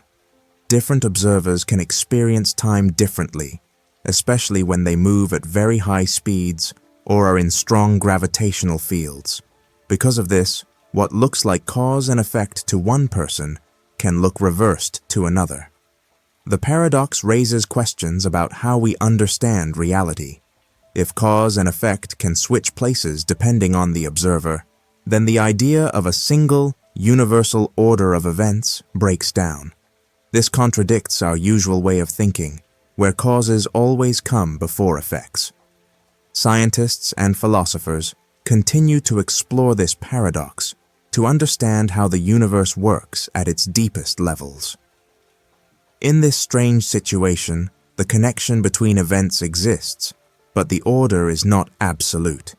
It shows that the way we see time and causality depends on our perspective, making the universe more complex and interesting than it seems. Level 90, the Invisible Gorilla Paradox. In a famous experiment, people watch a video of two groups passing basketballs. They are asked to count how many times the players in white pass the ball. Everyone focuses closely on this task. Suddenly, a person in a gorilla suit walks through the scene, stops in the middle, beats their chest, and then walks off. Surprisingly, many viewers do not notice the gorilla at all. This is the essence of the Invisible Gorilla Paradox. This paradox shows how our attention works. When people focus strongly on one thing, they can completely miss something obvious happening right in front of them. The gorilla is very clear and strange, yet it goes unnoticed because the viewer's minds are busy counting passes. This reveals a strange truth about human perception. We don't see everything around us, even when it seems impossible to miss. The paradox raises questions about how much we really notice in everyday life. If people can miss a gorilla in a simple video, what else do they overlook in real life? It suggests that our awareness is limited and selective. We often believe we see the whole picture, but in reality, our minds filter out many details. This effect is called inattentional blindness. It happens when focusing on one task causes us to ignore other things. The invisible gorilla paradox is a powerful reminder that attention is not perfect. It also shows why eyewitness accounts can be unreliable and why people sometimes fail to notice important events. This paradox makes us think about how our brains handle information. It shows that seeing is not just about eyes, but also about where we place our attention. Even when something unusual happens, if we are not paying attention, it might as well be invisible. Level 91. Fitch's Paradox. In the world of knowledge and logic, there is a puzzling problem called Fitch's Paradox. It deals with the idea of knowing something and knowing that you know it. At first, it seems natural to think that if you know a fact, you should also be able to know that you know it. But Fitch's Paradox shows that this simple idea leads to a strange and unexpected result. The paradox begins with a statement. There is something true that you cannot know. This means that some truths exist, but no one can ever be sure about them. If you accept that this is true, then it should be possible to know that there is something unknowable. But if you know this, then you know something that was supposed to be unknowable. This creates a contradiction. The surprising part is that if you believe it is possible to know any truth, then you must also accept that you can know all truths. This means there would be no unknowable truths at all. But that feels wrong, because it seems reasonable to think that some things are beyond our knowledge. Fitch's paradox shows a conflict between the idea that knowledge is transparent, you know what you know, and the idea that there are limits to what can be known. It reveals a puzzle about the nature of knowledge itself. The paradox uses logical reasoning to explore the boundaries of what it means to truly know something, and whether it is possible to be aware of all that we know without contradiction. This paradox has important implications in philosophy, especially in understanding the limits of human knowledge and the way we think about certainty and awareness. It is a subtle and deep problem that continues to interest thinkers who study logic and epistemology. Level 92. The Ship of Theseus, with quantum mechanics. The Ship of Theseus is a famous puzzle about identity. It asks whether something remains the same if all its parts are slowly replaced. Now, when this idea meets quantum mechanics, the puzzle becomes even more puzzling. Quantum mechanics is the science that studies very tiny things, like atoms and particles, where normal rules don't always apply. In the classic story, a ship has every plank replaced one by one. People wonder if it is still the same ship or a new one. Quantum mechanics adds a twist because at the smallest level, particles don't have fixed positions or states. Instead, they exist in many possibilities at once until measured. This means the parts of the ship are not just replaced, but can be in several states at the same time. Think of the ship's atoms as tiny clouds of possibilities. When you try to say if the ship is the same, you face a strange problem. The ship's identity depends on the particles that make it up, but those particles are never completely fixed. They change, move, and even disappear or reappear in different places. So the question becomes, what does it mean for the ship to be the same when its building blocks are always uncertain? Quantum mechanics also tells us that particles can be entangled, meaning parts of the ship could be connected in ways that classical ideas don't explain. This connection might affect how we think about the ship's identity over time. The paradox shows that identity is not just about physical parts, but also about the strange and uncertain nature of reality at the quantum level. This version of the Ship of Theseus pushes us to rethink what it means to be the same in a world where the smallest things behave in unpredictable and mysterious ways. It blends an ancient question with modern science, creating a puzzle that is both old and new. Level 93, the reversed reality. Reality feels solid and consistent, something we trust without question. Yet the reversed reality paradox shakes this trust by asking, what if everything we experience is flipped or reversed in a way that we cannot notice? Imagine waking up one day and discovering that left and right are swapped, or that time flows backward, but everything still seems normal because all your memories and experiences have adjusted to this new order. This paradox explores the idea that our perception of reality depends entirely on the way we experience it, and if that experience were reversed, we might never detect the change. The paradox suggests that reality might not be absolute, but relative to our perspective.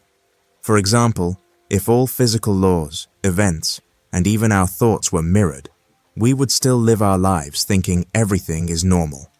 Our memories, language, and actions would align perfectly with this reversed world.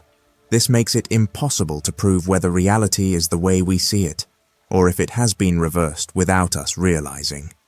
This situation raises deep questions about knowledge and certainty. How can we be sure that what we call real is truly real, and not a reversed version that feels just as natural? The paradox highlights the limits of human perception and understanding. It shows that what we accept as truth depends heavily on our viewpoint and the information available to us. The reversed reality paradox also touches on the nature of time and space. If time flowed backward, would cause and effect still exist? Would memories be formed in reverse? These questions challenge the way we think about the universe and our place in it. The paradox reveals that reality might be more fragile and uncertain than we usually believe, hidden behind the lens of our own experience. Level 94, Tegmark's Mathematical Universe Hypothesis. There is a bold idea in science and philosophy that suggests the universe is not just described by mathematics, but that it actually is mathematics. This idea, known as Tegmark's Mathematical Universe Hypothesis, proposes that everything we see, feel, and experience is part of a vast mathematical structure. According to this view, physical reality and math are one and the same. The hypothesis starts by saying that all mathematical structures exist in a real sense. That means every possible mathematical system, no matter how strange or different, exists somewhere as a universe. Our own universe, with its stars, planets, and life, is just one of these mathematical structures. The laws of physics, then, are simply the rules of the particular math that shapes our universe. This idea raises many questions. If every mathematical structure exists, why do we find ourselves in this particular universe with these specific laws? Is there a reason for the exact numbers and constants we observe? Or are they just one set among infinite possibilities? It also suggests that other universes, with completely different math and realities, could be just as real as ours. Tegmark's hypothesis blurs the line between what is physical and what is abstract. It suggests that what we call reality might be a kind of mathematical object, existing independently of human thought or observation. This means the universe is not just described by math, it is math itself, existing in a timeless and unchanging way. This idea challenges how we think about existence and reality. It asks whether everything, including ourselves, is part of a grand mathematical pattern. It also raises the strange possibility that all possible realities exist somewhere, not just the one we know. Level 95. The Brain in a Vat Paradox. Consider a scenario where a brain is removed from a body and placed in a vat filled with life-supporting fluid. This brain is connected to a supercomputer that sends it electrical signals simulating experiences exactly like those the brain would have if it were inside a living body. The brain receives these signals and reacts just as it would if it were seeing, hearing, or feeling real things. From the brain's point of view, everything seems normal. Colors, sounds, tastes, and touch all feel real. Yet none of these experiences are connected to the outside world. The brain is trapped in a vat, living in a completely simulated reality. This paradox raises a deep question. How can the brain know if what it experiences is real or just a simulation? If all the signals it receives are identical to those it would get in the real world, there is no way for the brain to tell the difference. The world it believes to exist might be nothing more than a complex illusion created by the computer. This idea shakes the foundation of what we consider knowledge and reality. If our senses and thoughts can be tricked so completely, can we ever be sure that what we perceive is true? The Brain in a Vat Paradox explores the possibility that our own experiences and memories might be artificial, controlled by forces beyond our understanding. It questions whether reality is something external or simply what our minds perceive. This paradox also connects to ideas about virtual reality and simulations, which have become more common in modern technology. It suggests that the line between real and fake might be much thinner than we usually believe, making us wonder about the nature of existence itself. Level 96. Wheeler's Delayed Choice. In the world of quantum physics, things often behave in strange and surprising ways. Wheeler's Delayed Choice Paradox is one of those puzzling ideas that shows how the act of observing something can change what actually happens, even if the observation happens after the event. This paradox comes from a thought experiment created by physicist John Archibald Wheeler, who wanted to explore how measurement affects particles like photons, the tiny particles of light. The experiment involves a setup where a photon can travel two different paths, like a fork in the road. Normally, if both paths are open, the photon behaves like a wave, spreading out and interfering with itself. But if a detector is placed to check which path the photon took, it behaves like a particle, choosing one path only. What makes this paradox strange is that the decision to observe the photon's path can be made after the photon has already passed the fork. Somehow the photon seems to know whether it will be observed later and changes its behavior accordingly. This idea turns our usual understanding of cause and effect upside down. It suggests that the future measurement influences the past behavior of the photon. The photon's past is not fixed until it is observed, meaning reality depends on when and how we look at it. This challenges the idea that events happen in a clear, linear order. Wheeler's Delayed Choice Paradox shows that in the quantum world, reality is not as straightforward as it seems. The way particles behave depends on how we measure them, even if the measurement happens after the particles have moved. This mysterious connection between observation and reality continues to puzzle scientists and makes us rethink what it means to know something for sure. Level 97. The Unstoppable Consensus. In a world where people share ideas and opinions, one would expect that over time, everyone might agree on some important truths or decisions. The Unstoppable Consensus Paradox explores what happens when a group tries to reach complete agreement, but finds that this goal may be impossible to achieve. This paradox shows how even with endless discussion, agreement can slip further away instead of coming closer. Consider a community where every member has their own view on a topic. They talk, debate, and try to convince each other. Usually, as conversations continue, people adjust their opinions, and the group moves toward consensus. However, the paradox reveals that sometimes, no matter how much people talk, the group never fully agrees. New arguments or doubts keep appearing, making the consensus shift or break apart. The paradox also highlights how the process of agreeing can be unstoppable in a surprising way.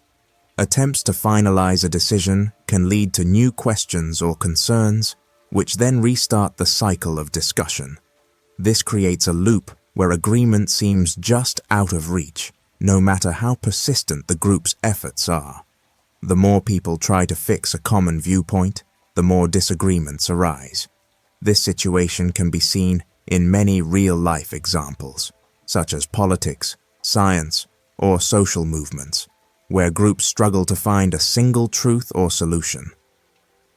The unstoppable consensus paradox shows that sometimes the very nature of discussion and diverse opinions makes perfect agreement a moving target.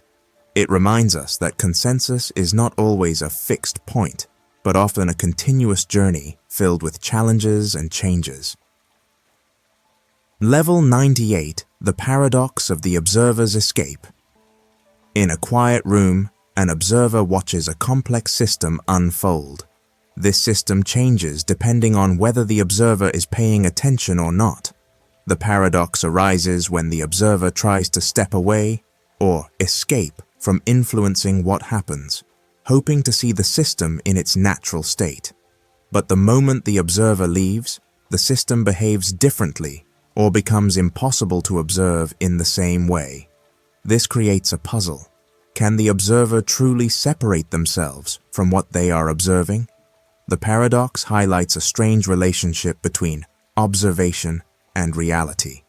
When someone watches closely, their presence affects the outcome. Trying to avoid this influence by leaving or hiding only changes the situation further. The observer's attempt to be neutral or invisible ends up shaping the very thing they want to understand without interference. This situation often appears in physics, especially in quantum mechanics, where particles act differently when observed. But the paradox goes beyond science. It touches on how knowledge and awareness can change what is known. The observer's presence is never truly neutral. It becomes part of the story. Trying to escape observation is like trying to remove oneself from a conversation while still listening, impossible without affecting the flow. The paradox also raises questions about perspective and truth. If the act of watching changes reality, can anyone ever know the real state of things? The observer's escape is a chase after pure objectivity, but pure objectivity may not exist. The closer one tries to get to an unbiased view, the more the act of observing changes the scene. This creates a loop where observation and reality are forever linked, making the observer's escape a puzzle with no easy answer. Level 99, the unobservable universe. There is a strange idea in cosmology that much of the universe might be forever beyond our reach, or even beyond our ability to know it exists. This is called the unobservable universe paradox. Scientists know that the universe is expanding, and because of this, some parts of it are moving away from us faster than the speed of light. Since nothing can travel faster than light, the light from those distant regions will never reach Earth. This means we can never see or detect what happens there. The paradox arises when we consider what this means for our understanding of the universe. If large parts of the universe are unobservable, how can we claim to know the true size or shape of the entire cosmos? Our knowledge is limited to what we can observe, but the unobservable regions might be very different from what we see. They could contain different galaxies, different laws of physics, or even entirely different realities. Yet, because no information can travel from those regions to us, they remain forever hidden. This situation creates a puzzle. On one hand, cosmologists want to describe the universe as a whole, including parts we cannot see. On the other hand, science depends on observation and evidence. How can we be sure about anything beyond our observable horizon? The paradox highlights a conflict between what exists and what can be known. It also raises questions about the limits of science and whether some truths about the universe might always remain out of reach. The unobservable universe. Paradox shows that even with powerful telescopes and advanced technology, there are boundaries to human knowledge. The universe might be far bigger and stranger than we can ever understand, locked behind a cosmic curtain that cannot be lifted. Level 100. The Paradox of Everything. The paradox of everything is a puzzle that tries to wrap all the mysteries of existence into one big question. It asks, if everything that can possibly exist or happen is part of reality, then how do we make sense of it all? This idea suggests that every possible event, every thought, every universe, and every version of reality exists somewhere, somehow. But if that's true, how do we understand what is real and what is not? How do we find meaning or make choices when every possibility is already out there? This paradox stretches the imagination because it mixes everything we know about the universe with ideas that seem to go beyond what we can see or experience. It brings together concepts from physics, philosophy, and even mathematics. For example, some scientists think about the multiverse, the idea that many universes exist side by side, each with different rules or histories. The paradox of everything takes this further and says that all possible universes exist, no matter how strange or unlikely.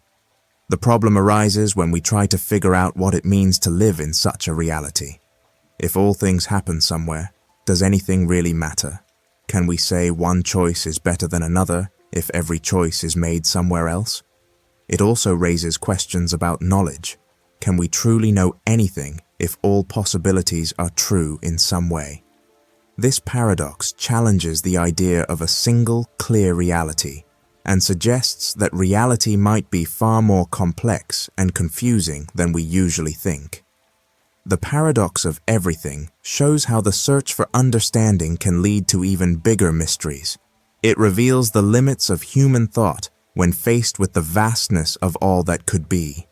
It leaves us with a feeling of wonder and uncertainty about the true nature of existence.